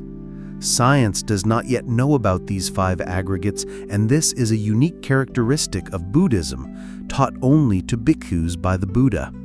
But after Ananda, the last Arahat, passed away, no one knew anything about the operation of the 5 aggregates. In the Nikaya scriptures, the Arahants recorded the 5 aggregates, but all monks, nuns, and scholars worldwide did not understand what the 5 aggregates were and how they operated. All were just random speculations. In our generation, Arahant Thich Thanh Lok appeared, and he clearly explained the 5 aggregates to us. And now, Venerable Thich Thanh Thien elaborates in simple language, helping ordinary Vietnamese monks, nuns, and Buddhists understand the operation of the 5 aggregates. Esteemed monks, nuns, and Buddhists, please note that only an Arahant can clearly explain the operation of the 5 aggregates. So if Venerable Thong Lok is not an Arahant, then what is he? But monks, nuns, and scholars worldwide are completely ignorant, not understanding how the 5 aggregates operate. Now that all Vietnamese Buddhist monks, nuns, and lay practitioners understand the clear operation of the 5 aggregates, let us all respectfully and sincerely express our gratitude to Arahant Thich Thanh Lok, the one who has illuminated it for us. 1. Before practicing, we need to know what the 5 aggregates of the body are. Especially, we need to clearly understand perception. Only by clearly understanding the operation of perception can our practice achieve our desires. Our body and brain are formed by the 5 aggregates: form, feeling, perception, mental formations, and consciousness. Of course, our body is composed of water, fire, earth, and air. When we die, dust returns to dust. Form, the center housing consciousness. Feeling, the center receiving sensations: pain, pleasure, sadness, joy, bitterness, sweetness. Perception, the center containing perception. Perception operates beyond space and time. When we sleep and often dream, that is the operation of perception. Or when we are sitting and imagining something, that is perception in operation. For example, sitting at home and imagining what a distant relative is doing. Mental formations. After we make a decision, mental formations, the organ of action, act according to our will. For example, if we want to eat, the mental formations act to eat. If we want to sleep, they act to sleep. If we want to argue, they act to do so. Mental formations are like thunderbolts, striking wherever they are directed. Consciousness. This is the core energy center.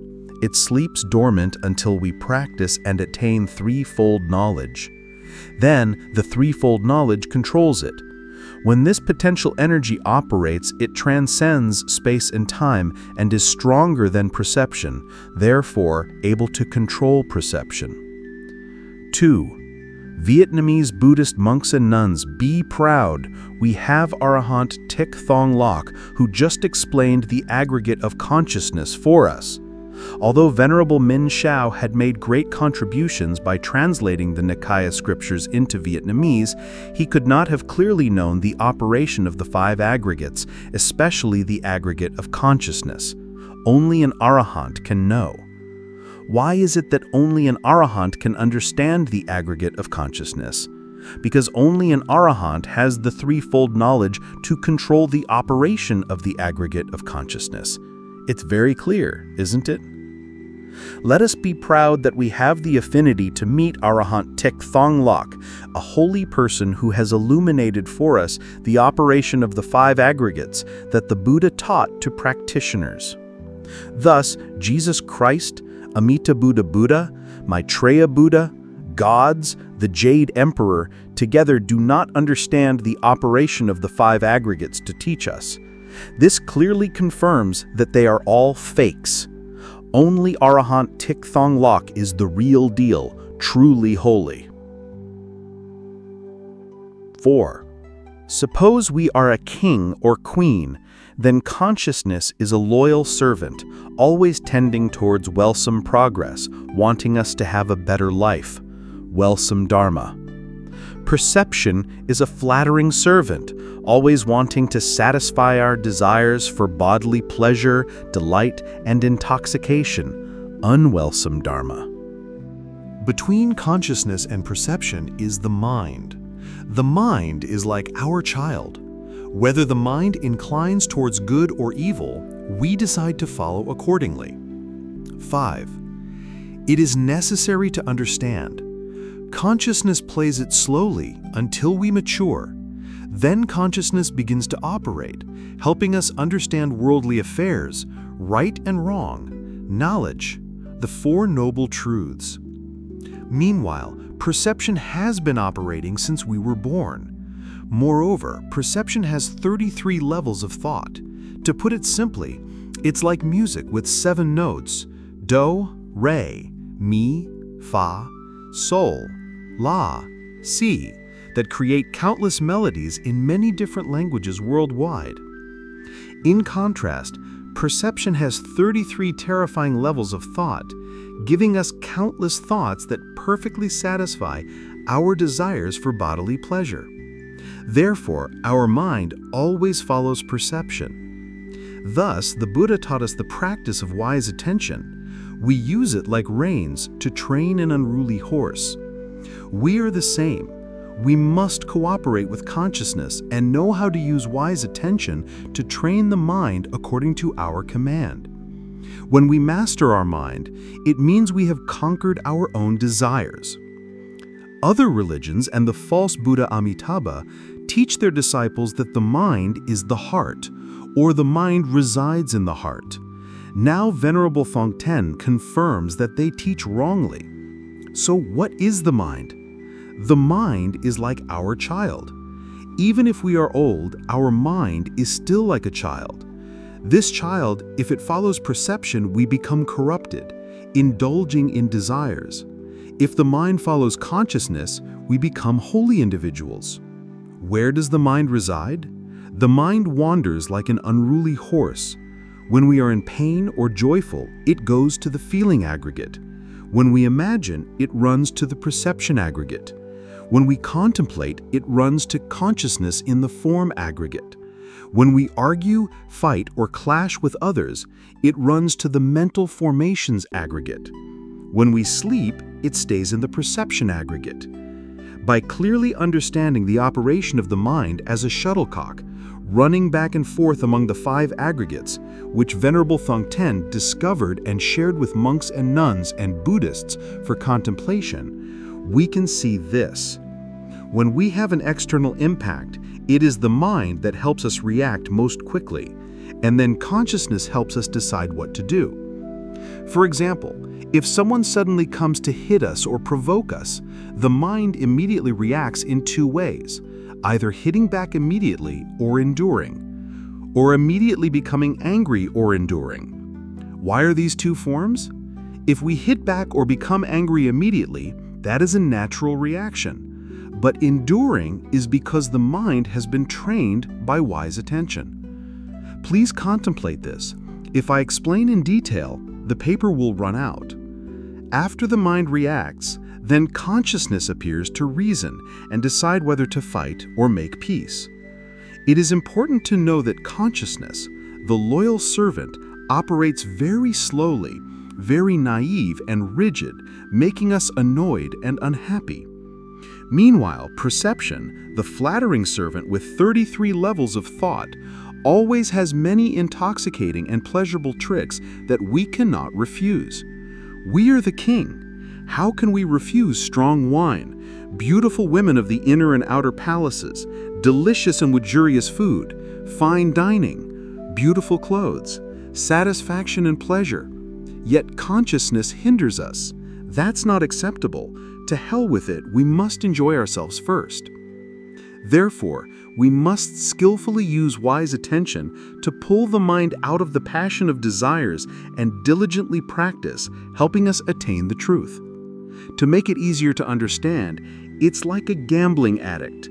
When addicted, his wife comes to nag. The gambler says, "If you leave me, just leave. I won't quit gambling." If the wife is addicted to gambling, she says, "I'd rather leave my husband and children than quit gambling." Now have practitioners clearly understood the importance of wise attention in practice. This is the immense merit of Venerable Thong Lak in elaborating the Buddha's words and teaching us clearly. Mahayana doesn't understand. They consider wise attention to be a form of hypnotism. They don't know how to use it.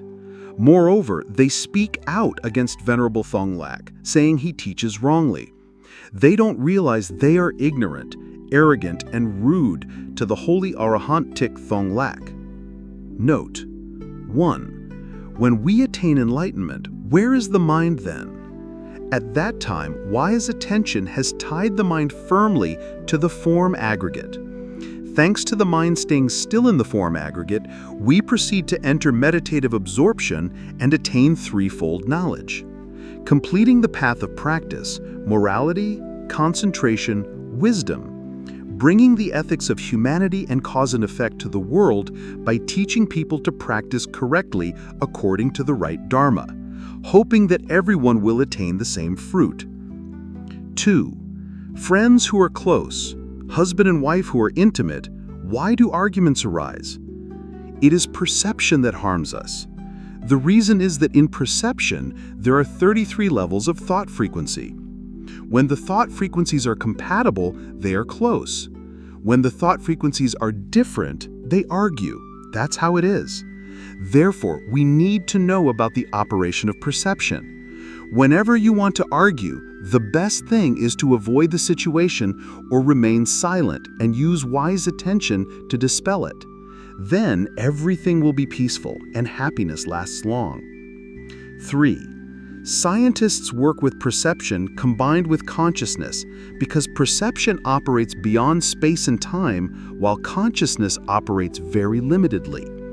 Children watch cartoons with perception. Congratulations! Many Buddhists have sent thank you emails because, thanks to Venerable Thong Ten, they have clearly understood the right Dharma. When you understand the right Dharma, I'm happy because I have done something meaningful to save the world. 6. Practicing one Dharma, one practice. Tring Tang Huai asked, October 2 at 6:22 a.m. Dear Venerable Thang Thien, homage to the Buddha. I was deluded and superstitious, but thanks to your Dharma talks, teacher, I have awakened. Thank you, teacher. Thank you, thank you. Thank you so much, Venerable Thang Thien. It is indeed as you taught. Practice is our own battle and victory over ourselves.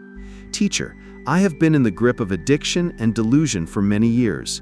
Now, thanks to Venerable Thich Thanh Thien, I have suddenly awakened, but I am still drowsy. How can I practice wise attention and the 6 basic practices, teacher? Please bestow upon me a practice method so that I can become alert and then gain momentum to practice correctly according to your guidance. With sincere gratitude, teacher. Explanation. 1. This question was asked more than 3 months ago, and only now is Venerable Thich Thanh Thien answering. This is because Venerable Thich Thanh Thien needed to verify it, just like teaching practitioners to eat 1 meal a day. Venerable Thich Thanh Thien had to walk meditation for 6 hours and exercise for 2 hours, exactly like a professional athlete, totaling 8 hours each day. For over 12 months, his health was peaceful and his intellect was clear. Only then did Venerable Thich Thanh Thien teach and make a commitment to practitioners. This is because Venerable Thich Thanh Thien is the only bhikkhu in the world teaching the practice correctly according to the Buddha's words and not accepting disciples. After completing the verification, now he will teach the monks, nuns, and lay Buddhists. 2. Why does Venerable Thich Thanh Thien not accept disciples? Because everyone is a disciple of Buddha Sakyamuni. Each person takes the Buddha's teachings to practice for their own liberation. Bhikkhu Thich Thanh Thien only guides monks, nuns, and lay Buddhists to understand the Buddhist teachings and practice according to the Buddhist teachings, not according to Dharma talks created by Venerable Thich Thanh Thien, so why accept disciples? Venerable Thich Thanh Thien has not established his own scriptures, has not established his own school, and does not teach any Dharma other than that of Buddha Sakyamuni, so why accept disciples? Venerable Thich Thien only guides practitioners to know how to practice and practice according to Buddha Sakyamuni's teachings to together achieve results, to master birth, old age, sickness, and death, and self-liberate from all suffering in this life. 3. Actually, Venerable Thich Thien should address himself as elder brother, and you are the younger brother. Please forgive you, dear younger brother. From now on, elder brother is the teacher and younger brother are the students. Don't address yourselves as Khan, child, anymore, because we are all children of Buddha Sakyamuni. Everyone is equal before Dharma. Please say, Buddhist asks, monk asks, nun asks, or name asks elder brother or asks teacher. Please correct yourselves. Don't address yourselves as Khan anymore. For example, nun asks, younger brother asks, Buddhist disciple asks, Min Thang asks. Knowing what is wrong, one must correct it. Don't recite Amitabha ignorantly anymore. If you have awakened and still recite Amitabha, whoever recites is ignorant. 4.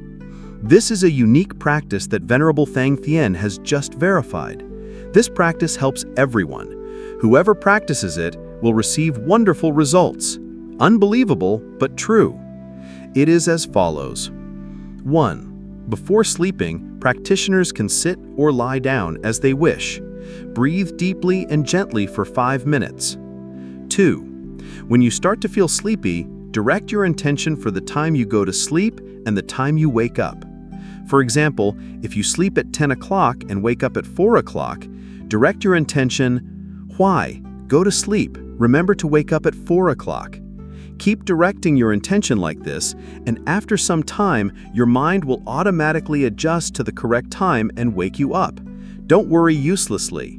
Remember to call your own name. It's good to have an alarm clock as well. 3. When you wake up, don't lie there forcing yourself. Get up immediately. Sit still and breathe deeply and gently for 5 minutes.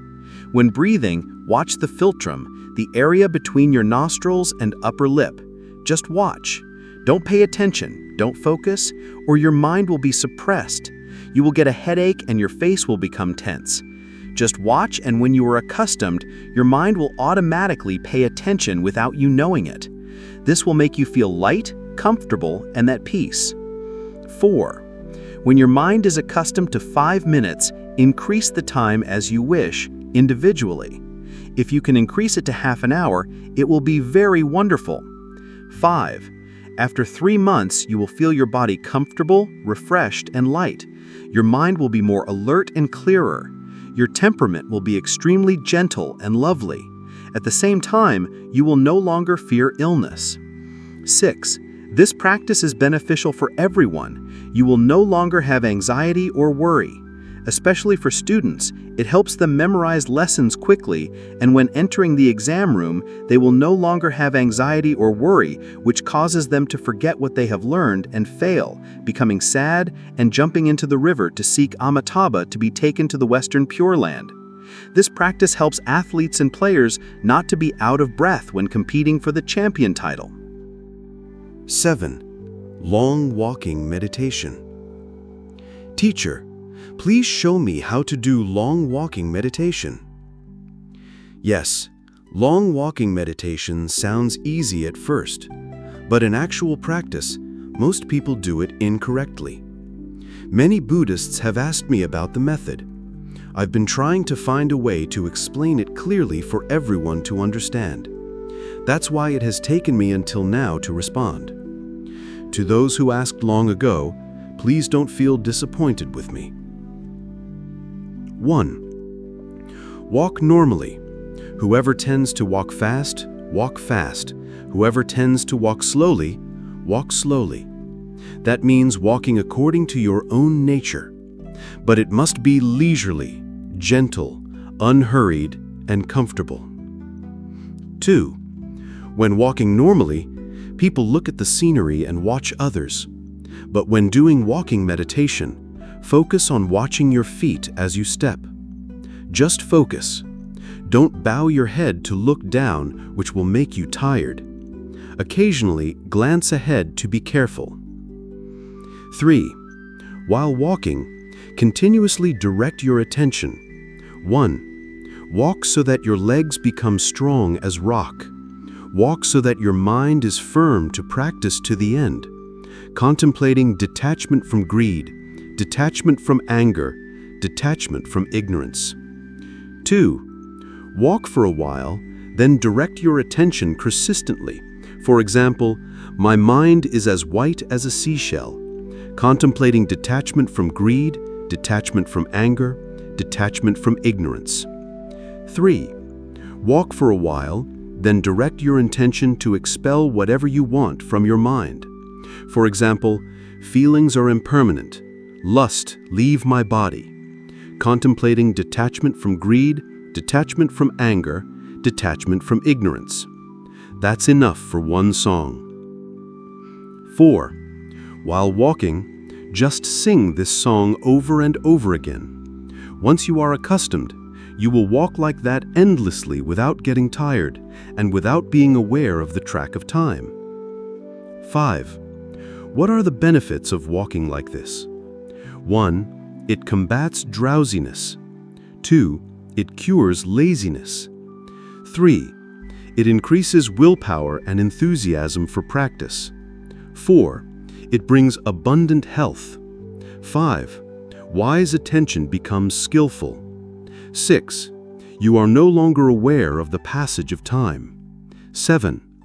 It eradicates arising thoughts. 6.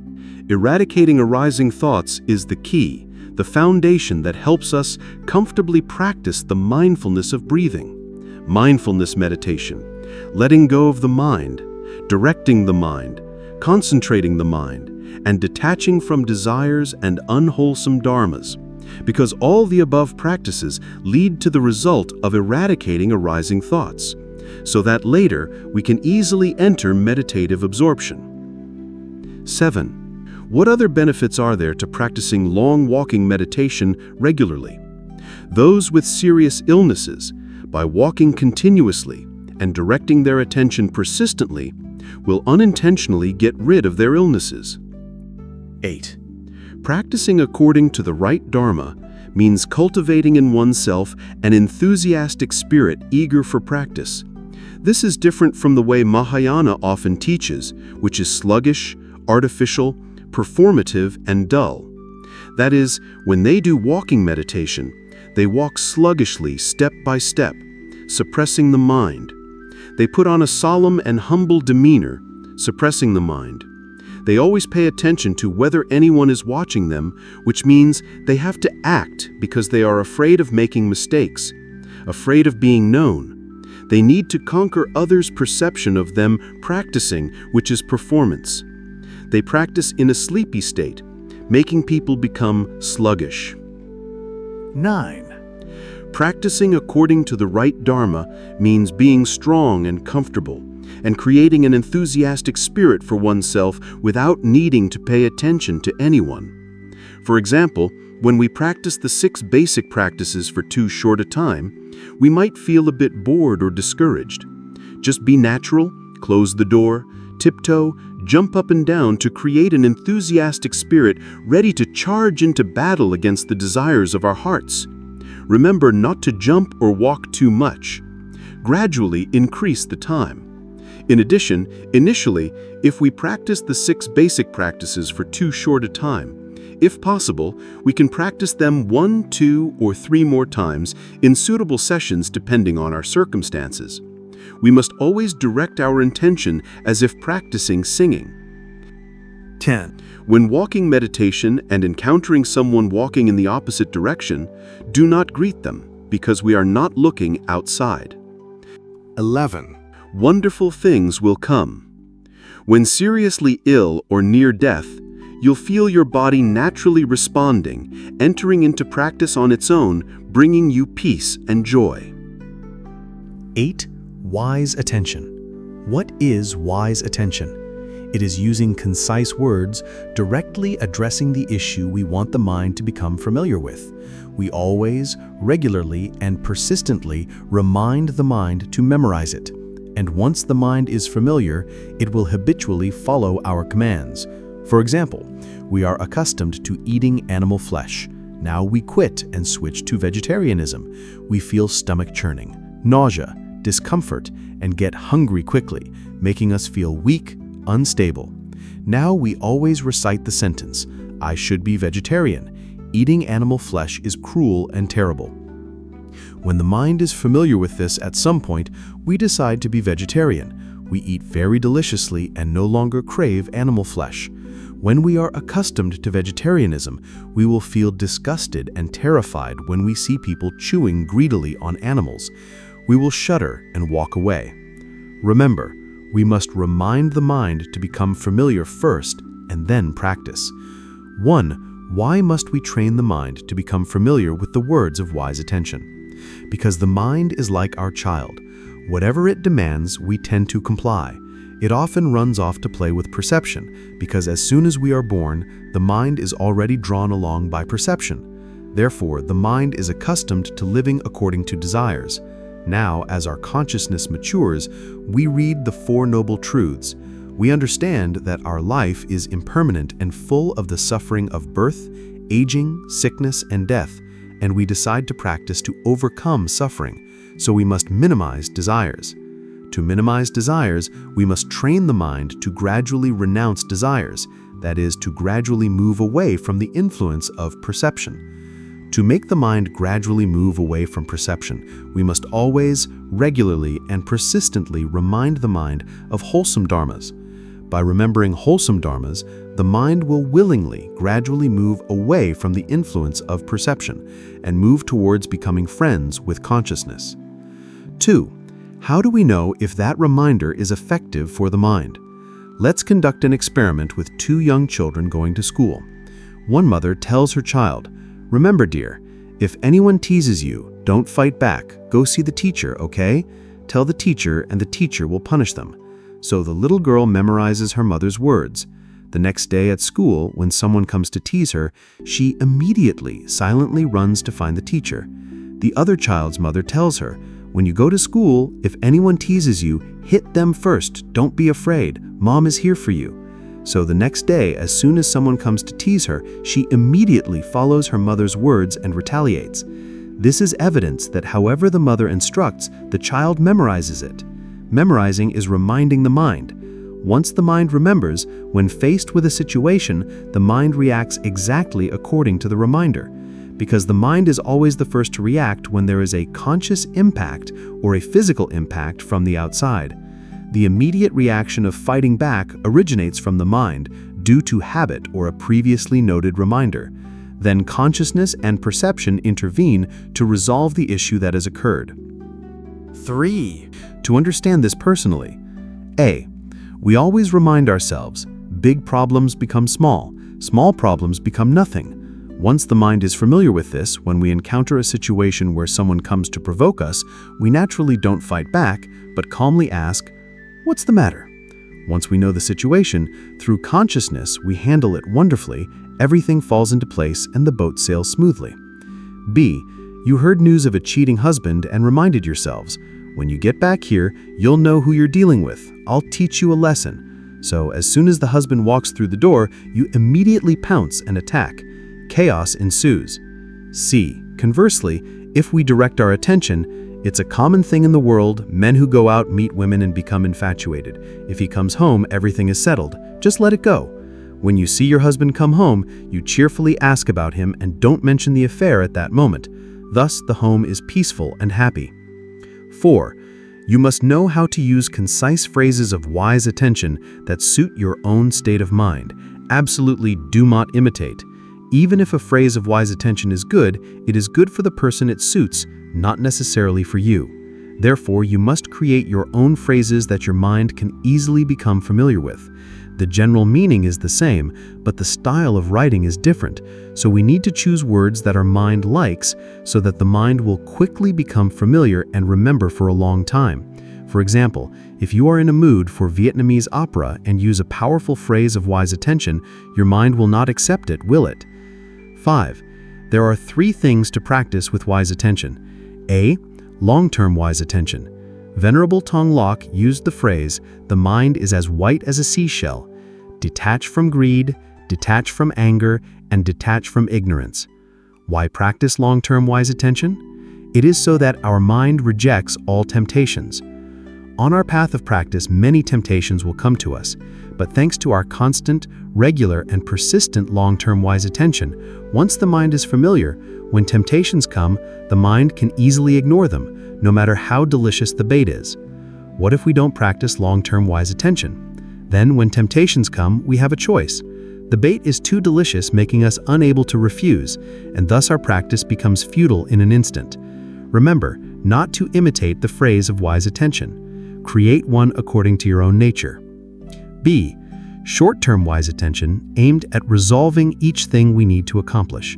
For example, first, we direct our attention to renounce eating animal flesh and switch to vegetarianism. When we are accustomed to vegetarianism and feel peaceful, we then direct our attention to gradually separate from each meal until we can eat only 1 meal a day, and then we stop. Next, what we need to direct our attention towards is our own decision. After eating 1 meal a day peacefully, Venerable Thich Thien always directed his attention, "Lust, please leave my body. Detach from greed, detach from anger, and detach from ignorance." It took more than 3 years to achieve wonderful success. C. Immediate wise attention is for things that are arising. For example, perception suddenly reminds us of home and we want to go back. Immediately direct your attention to dispel it. No, no going. Say it firmly and you will immediately feel that you no longer want to go anywhere. Or, suddenly hunger arises. Immediately direct your intention to dispel it. No, it's not time yet. 6. To reassure those staying and those leaving, Venerable Thich Thien has found a method that is both gentle, unhurried, and extremely comfortable. It is to use the practice of wise attention to gradually become familiar with the 6 basic practices. During our practice, very naturally, those staying will have the feeling of parting with those leaving. Over time, that feeling of parting becomes very peaceful.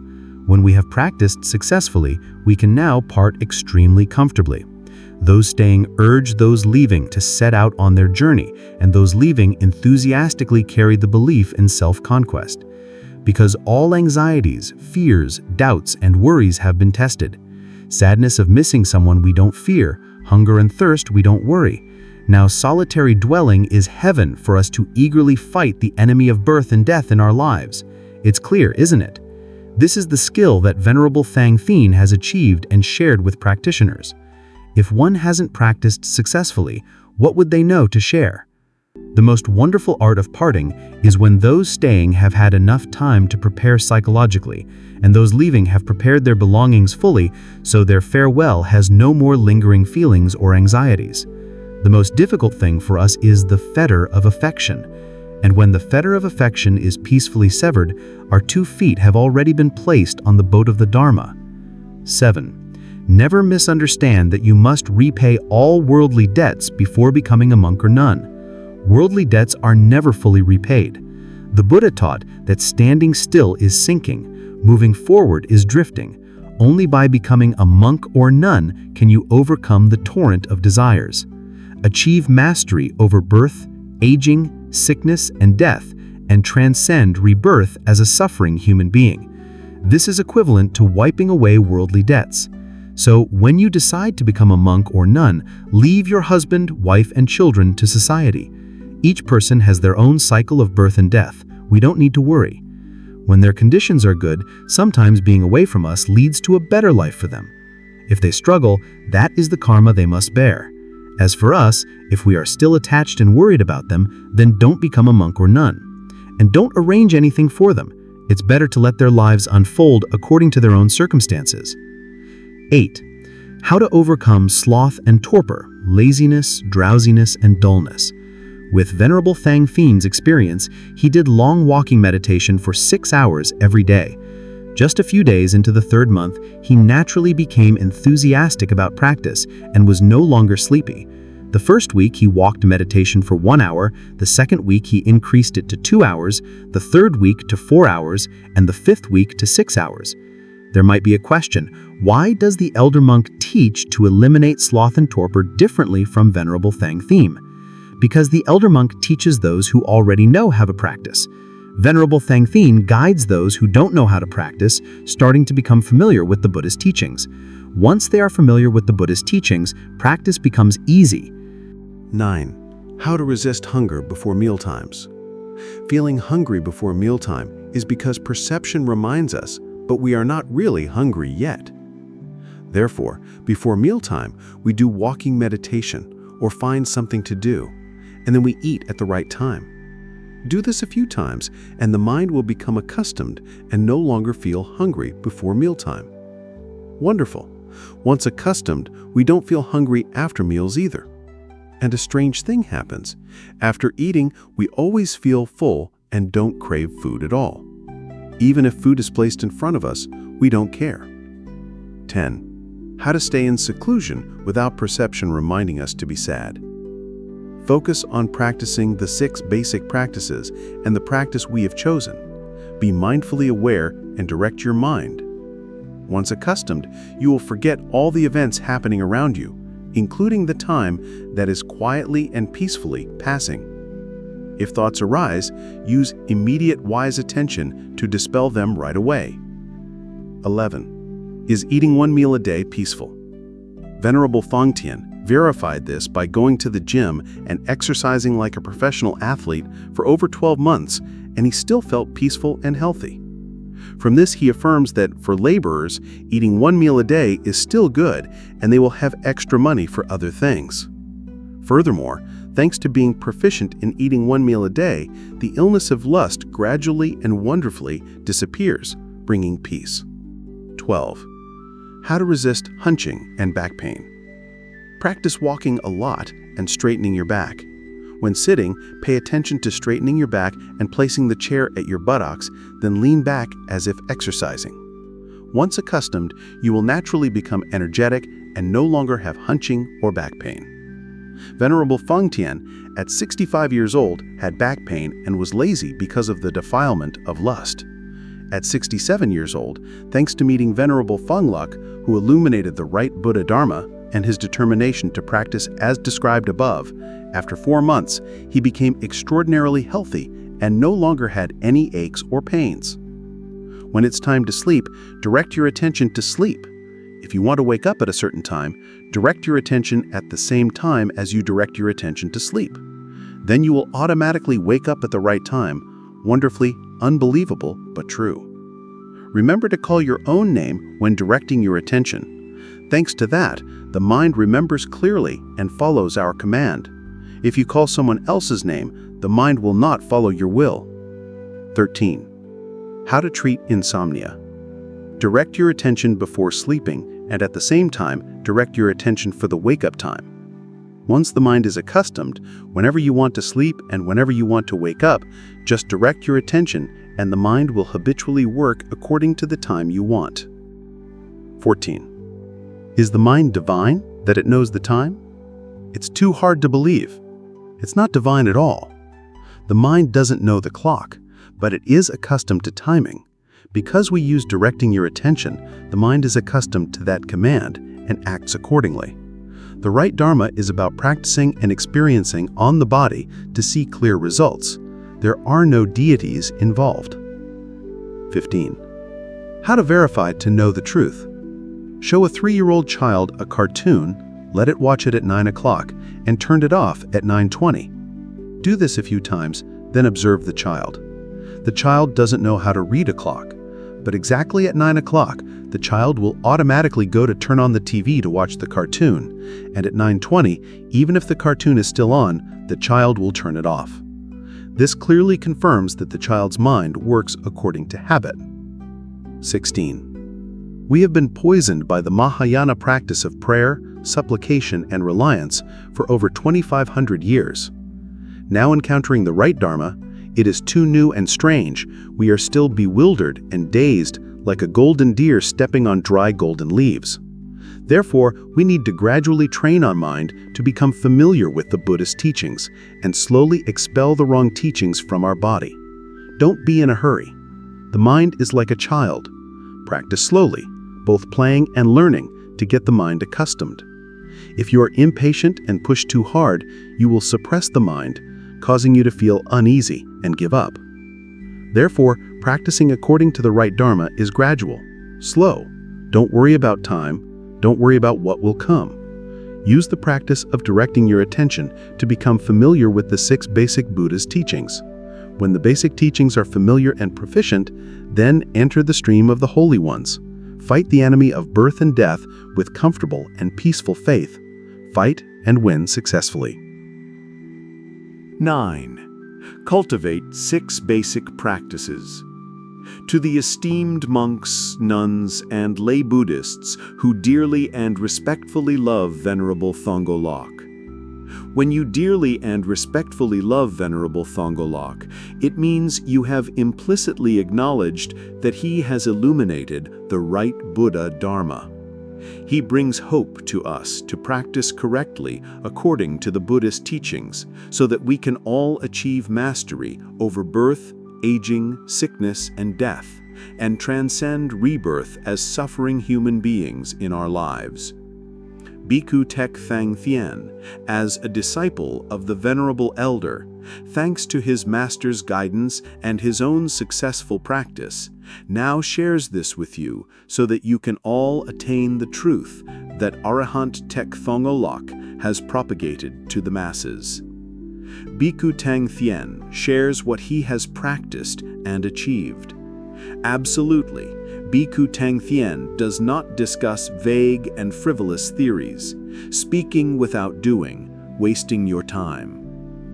First of all, you should note that the Buddha's time was completely different from our era.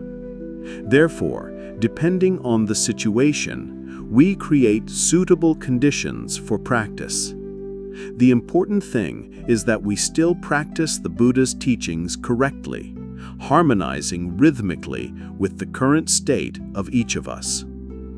In our era, science has developed extraordinarily, serving humanity perfectly in all aspects, and our parents and loved ones have nurtured and pampered us to enjoy wonderful desires in the world. Our minds have long been infected and addicted to desires. Although through the 4 Noble Truths, we acknowledge that we need to practice to transcend the suffering of our lives, we cannot abandon our habits of desire. So how can we practice? This is the crux of the matter that Bhikkhu Thich Thanh has discovered thanks to practicing the Buddha's teachings correctly. We share this with you, practitioners, and help you achieve your wishes. Practitioners need to gradually practice and become proficient in the following 6 basic practices. 1. Sitting in the lotus position with a straight back. 2. Solitary dwelling. 3. Mindfulness of breathing. 4. Walking meditation. 5. Mindfulness meditation. 6. Eating 1 meal a day.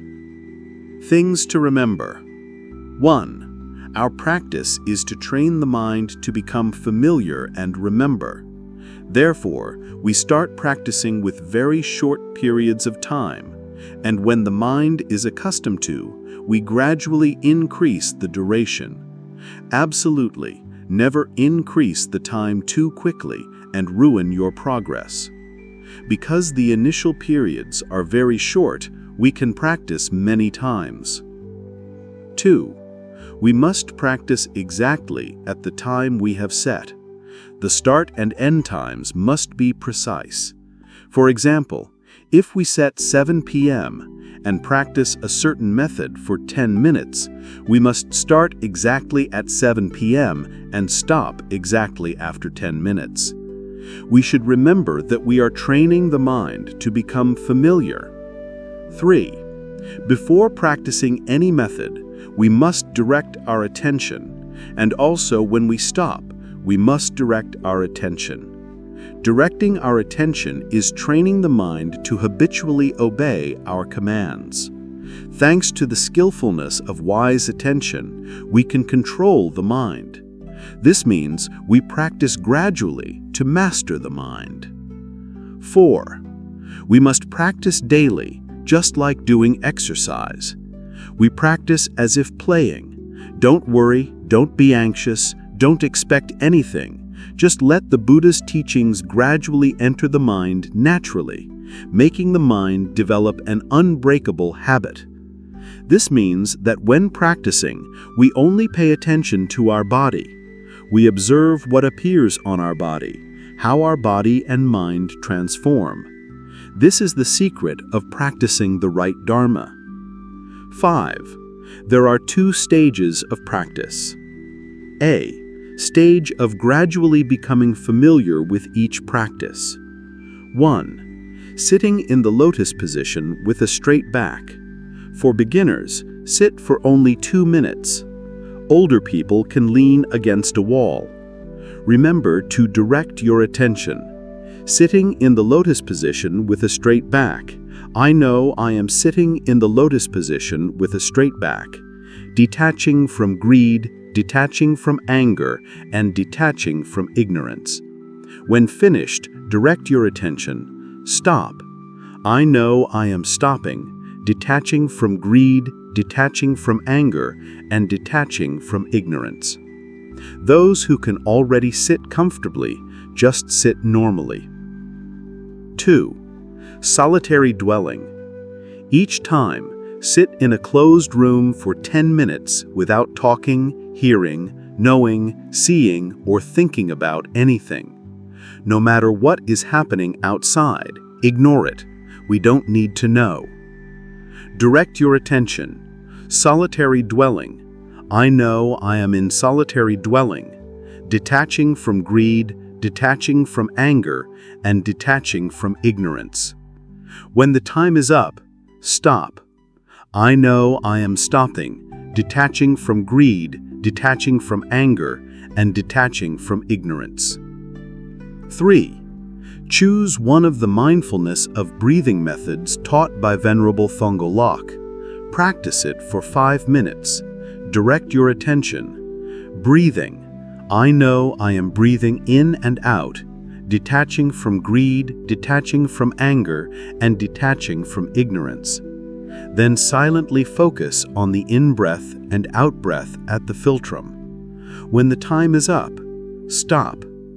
I know I am stopping, detaching from greed, detaching from anger, and detaching from ignorance.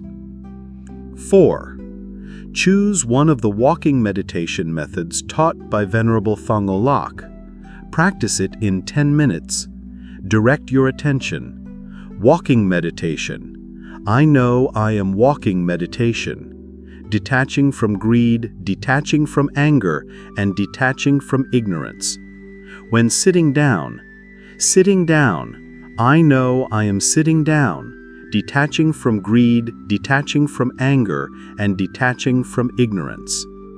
When sitting still, direct your attention.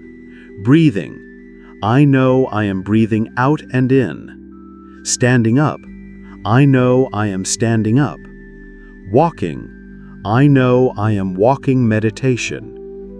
Remember to add detaching from greed, detaching from anger, and detaching from ignorance after the phrase of directing your attention. 5. Mindfulness meditation. Sit still for 1 minute. Body motionless, mind without thinking, heart without arising thoughts. Direct your attention. Mindfulness meditation. I am practicing mindfulness meditation. When the time is up, stop. I know I am stopping. 6. Eating 1 meal a day. Just direct your attention always, regularly, and persistently to make the mind familiar. Once the mind is familiar, then we can easily practice separating from each meal and eating only 1 meal a day.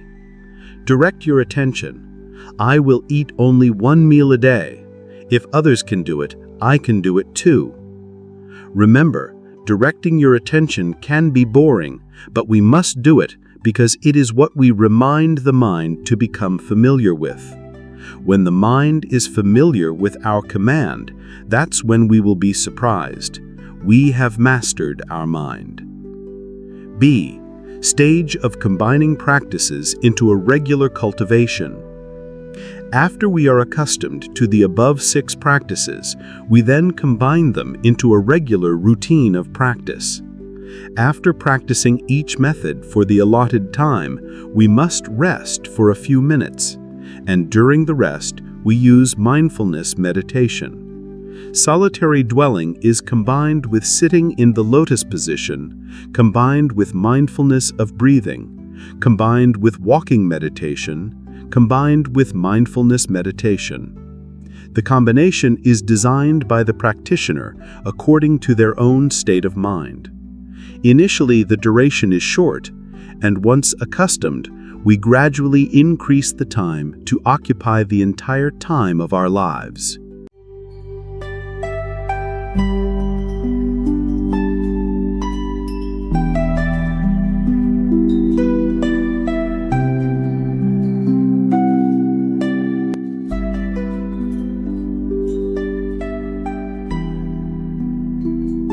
What are the benefits of practicing the 6 basic practices? Our mind is accustomed to living in desires and unwholesome dharmas. Now we train the mind to gradually abandon unwholesome dharmas and detach from desires, becoming accustomed to living in wholesome dharmas.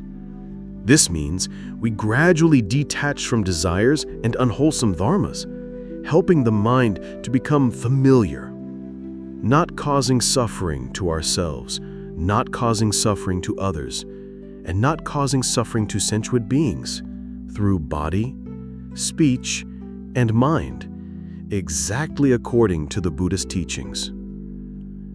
When we are accustomed to and proficient in the 6 basic practices, when the conditions are right for us to decide to enter the stream of noble practice, our provisions are ready, and we no longer fear anything. We are not afraid of loneliness when solitary dwelling. We are not afraid of eating 1 meal a day, craving and hunger. We no longer have any lingering attachments to the fetter of affection, because we are already accustomed to detachment.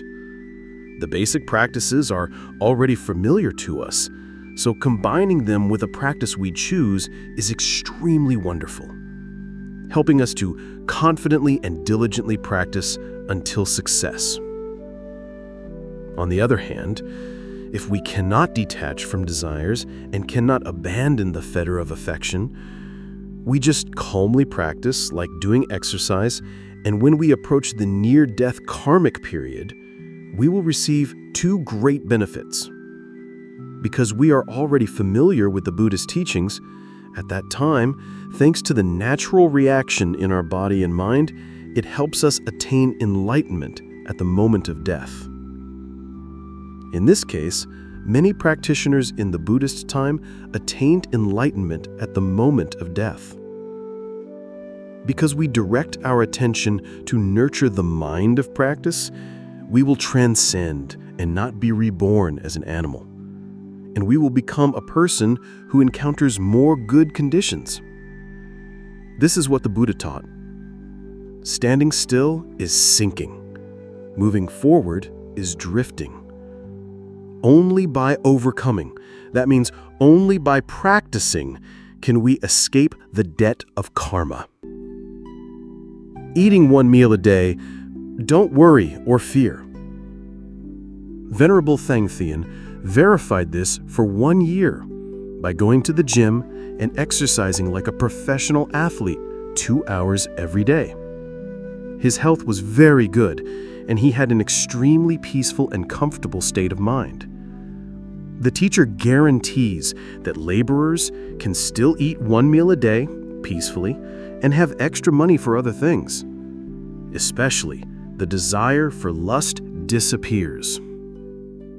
Note: please, dear monks, nuns, and lay Buddhists, enthusiastically copy this Dharma talk and pass it on to friends to create a movement of practicing the Buddhist teachings, aiming to influence each other to practice according to the right Dharma.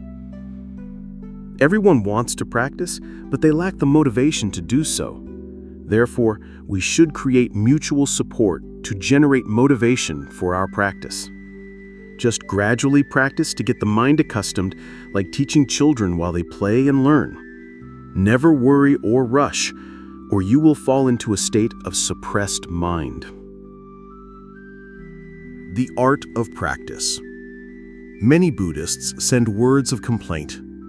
Venerable Thich Thien, reading your Dharma talks, I have awakened and returned to the right Buddha Dharma. I very much want to become a monk or nun to liberate myself from the suffering of my life, like Venerable Thich Thien. But the problem is, I am still bound by obligations to my family. What should I do, Venerable Thich Thien? Please tell me how to have peace of mind to enter practice with comfort in my heart. I am very grateful to you, Venerable Thich Thien. General answer. I have taught that you, practitioners, should calmly live as you do every day, continue to take care of your family, and contentedly fulfill your roles as a mother, wife, or husband. Practitioners should only set aside a little time and space, just like doing daily exercise, and use that time and space to practice to make the mind familiar with the Buddha's teachings first. Practitioners who patiently practice regularly will help their family members believe in their practice. And when family members become accustomed to seeing it, they will also begin to want to practice to renounce wrong teachings and advance towards liberating their lives from suffering. In this way, practitioners have created merit by helping their family members joyfully and naturally advance together to seek the right Buddha Dharma, practice, and liberate their lives from suffering. Once the Buddhist teachings permeate the mind, all passions, all bonds of the fetter of affection, and all depravities will naturally, gradually leave the mind, helping practitioners advance towards practice easily, comfortably, and peacefully. That is when you have created natural fragrance from within. And sweet happiness does not harm oneself, does not harm others, and does not harm sentient beings, all harmonizing in the joy of self-salvation, self-conquest, and advancing together to the shore of liberation, our lives free from suffering. Venerable Thich Thien. Practicing according to Venerable Thich Thien's guidance, all doubts, worries, fears, hesitations are resolved.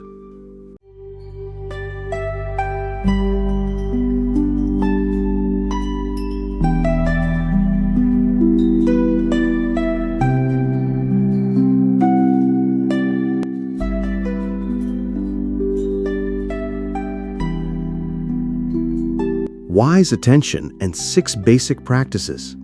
Just reading it, who could believe it? Everyone calls Venerable Thich Thanh arrogant, boastful. Calm down. Venerable Thich Thanh will clearly explain that this is the truth. 1. Upholding the precepts. 1. Before the Buddha left the world, he advised practitioners, "Take my precepts as your teacher." This means that when practicing, practitioners should not violate any precept, even the smallest one. 2. Arahant Thich Thanh Lok taught morality, concentration, wisdom. You must transcend the precepts before entering concentration. But did the Venerable Elder teach practitioners how to truly uphold the precepts? From then on, practitioners were constantly worried, not knowing how to uphold them without breaking any. Then, practitioners spent time memorizing the precepts and being careful not to violate them. This constant anxiety became redundant and useless, causing practitioners to waste time on their path of practice. Remember this. A. Venerable Thich Thanh uses a real-life example to help practitioners understand thoroughly. A well-behaved student diligently studies and listens to the teacher's lectures. So, does that student violate school discipline? Of course not. B. Similarly, a practitioner diligently practices, dwells in solitude, does not engage in external conditions, so does that practitioner violate any precepts? C. Venerable Thich Thanh further clearly explains that the precepts only begin to count from the moment the practitioner decides to enter seclusion to practice their chosen method. This means that before entering seclusion, even if the practitioner has committed heinous violations, all of it is the past. It's game over. As evidence, the Buddha met hunters, murderers, adulterers. When they heard the Buddha's teachings, they awakened and decided to follow the Buddha's practice, and all attained enlightenment. D. The Buddha taught, standing still is sinking, moving forward is drifting. Only by overcoming. Only by overcoming means only by practicing can one overcome karma. It means that when practice leads to attainment, all worldly matters are wiped clean. Isn't this too clear?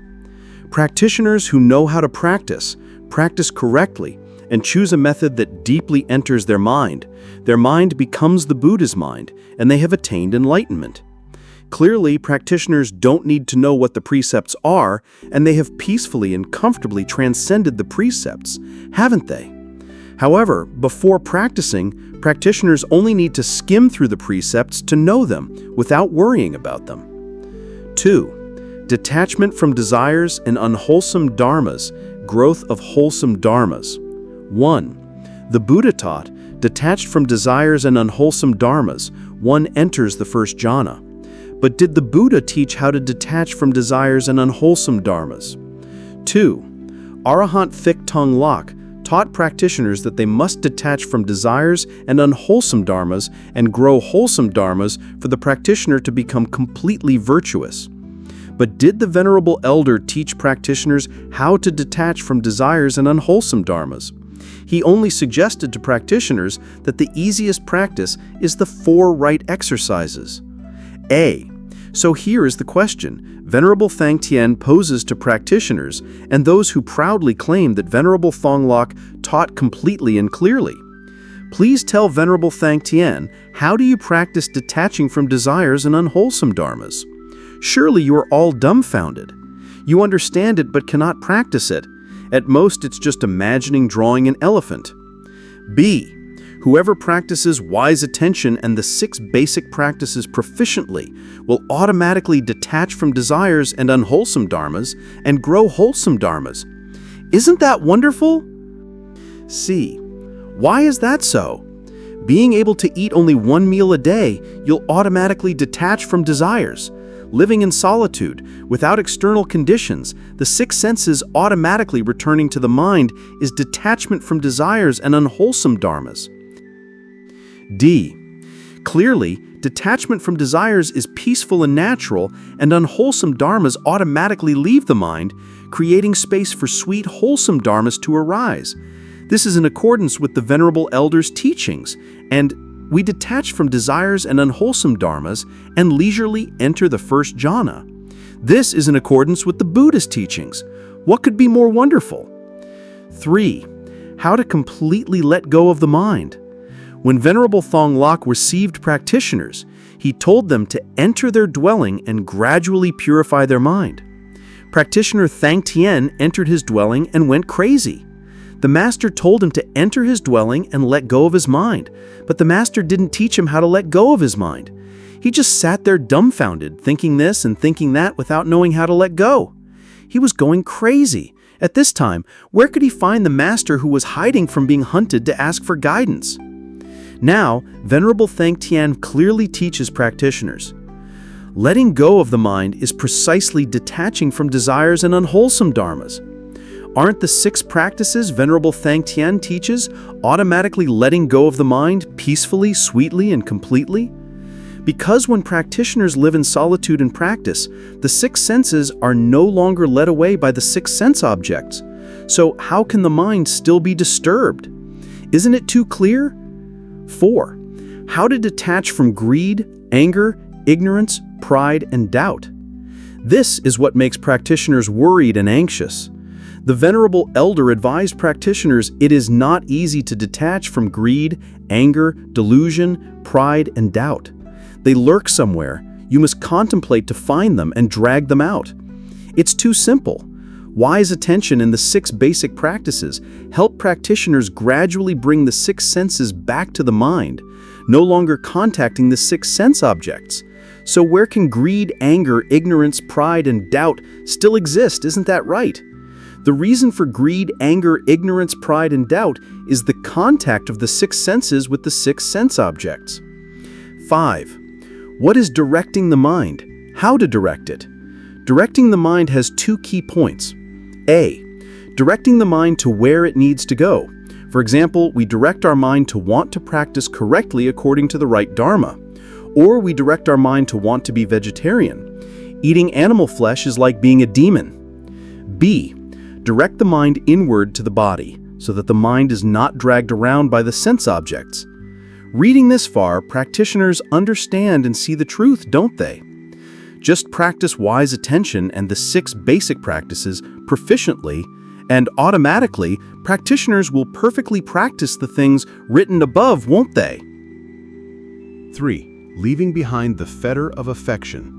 Practicing according to the right dharma requires leaving family, the deep and sacred love nurtured from generation to generation, becoming increasingly profound and clinging. How can one sever it? Leaving home far away might be possible, but not missing, longing, or feeling sad is impossible.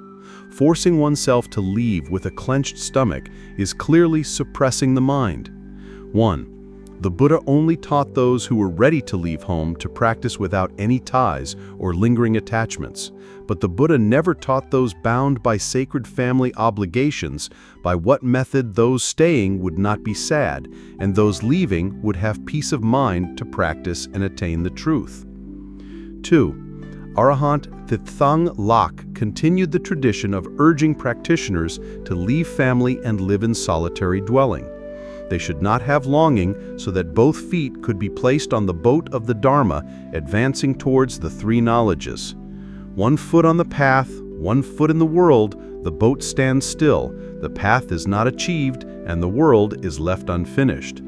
Only a few can do it. Most cannot live in solitude. Some practitioners strongly opposed Venerable Thong Lok, not allowing him to meet his wife and children, leading to a dialogue. "I will practice better than you." But later, the practitioner went to America to ask for living allowances and waited to follow him. 3. Don't worry. With wise attention and the 6 basic practices, it helps practitioners leave their families peacefully, calmly, comfortably, and securely, placing both feet firmly on the boat of the Dharma, advancing straight towards the three knowledges. It's very clear. Practitioners just calmly continue their normal lives within their families, society, and careers. The only thing is that practitioners direct their attention to nurture the mind of practice, setting aside time and space just like daily exercise, using that time and space to close the door and silently practice, practicing one chosen method plus long walking meditation to know if their practice is progressing. After successful initial practice, they switch to wise attention and the 6 basic practices. When their practice becomes skillful and their mind is imbued with the Buddhist teachings, when the conditions are right, they choose a method suitable for them and set out to practice so that the chosen method deeply enters their mind. It's very clear.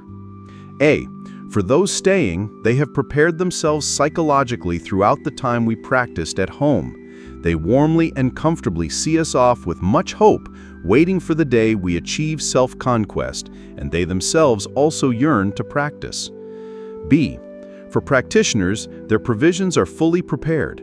They don't afraid of solitary dwelling, and eating one meal a day is already a habit.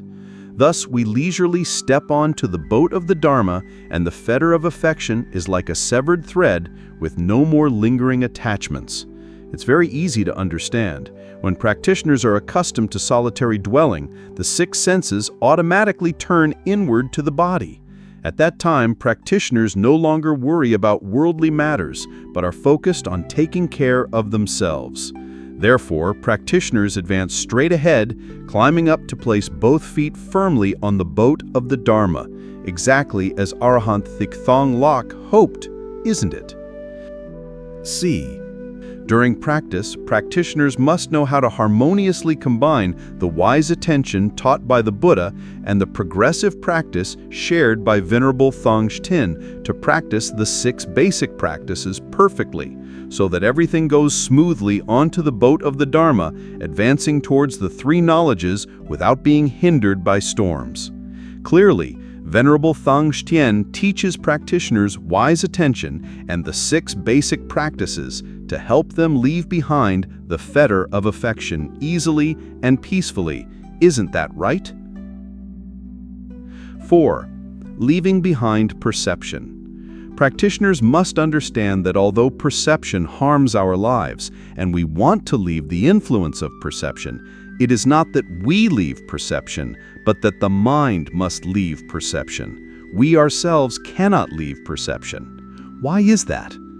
Practitioners, please draw a scenario to understand clearly.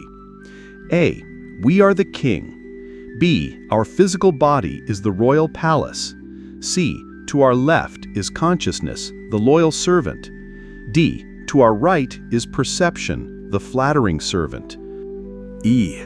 The one the king loves the most, who pulls the king wherever they go, the king always follows. If the king doesn't follow, it will nag, making the king uneasy. That is the mind, the child. Even if the body is old, the mind is still an unconscious child. 2. The mind is trained by perception and consciousness. If the mind follows perception, the king is a wicked person. If the mind follows consciousness, the king is a virtuous person. 3. The important thing, the mind is like a child, so the mind has no consciousness. It's very easy to understand. If the mind had consciousness, we wouldn't need to practice so hard, because at some point the mind would awaken from its dream, become tired of the degenerate scene, leave perception and follow consciousness into the field of good, and we would have automatically attained enlightenment, wouldn't we? The mind has no inner or outer consciousness. It is a child. Teach it to like spicy food when we don't, it will object. Teach it to like eating animal flesh, and when we are vegetarian, it will also object. Teach it to get used to killing, and when we don't kill, it will also object. This means the mind acts according to the habits trained by perception and consciousness. It accepts what it is accustomed to being put into the body and mind. It objects to what is strange, regardless of right or wrong, good or bad. 4. The problem arises here. consciousness begins to operate when our physical body has gone through 18 seasons of falling leaves. That is, after 18 years, then consciousness begins to operate. Therefore, A, when we were just born, perception was already active, so the mind, trained by perception, becomes a habit. The mind runs towards perception and lives in the field of evil. Therefore, the king is a wicked person, extremely savage and treacherous. Humans initially are more poisonous than snakes and more barbaric than tigers and leopards. B, to make the king become a saint, the Buddha taught the method of practice. Because consciousness is too weak, it doesn't have enough power to pull the mind back to consciousness, so the mind lives in the field of good. Consciousness must pull the mind to the field of good for the king to become a saint. And for consciousness to pull the mind to the field of good, the Buddha gave consciousness the method of wise attention, temporarily called the reins for training the mind. C. But if consciousness uses wise attention to pull the mind back to the field of goodness, the mind will not obey and will resist. This is called suppressing the mind, and the king will also not be able to become a saint. D. Therefore, Venerable Thich Thanh Thien shares with consciousness the method of progressive practice, meaning consciousness harmoniously combines wise attention and progressive practice, so that the mind gradually becomes familiar with consciousness. When the mind is familiar and intimate with consciousness, the mind returns to the field of goodness comfortably and peacefully, and is not pulled back by perception. Thanks to this, the king becomes a perfectly virtuous saint. 5. If consciousness uses wise attention with too much force to pull the mind, then perception will also use an equivalent force to pull the mind. Thus, the practice will fail. Therefore, the progressive practice invented by Venerable Thich Thanh Thien through the awakening of Sister U Dia Kwang is extremely wonderful. It helps the mind gradually become familiar with consciousness, the Buddha's teachings. When the mind is familiar and intimate with consciousness, the mind returns to the field of goodness comfortably and peacefully and is not pulled back by perception. Thanks to this, the king becomes a perfectly virtuous saint.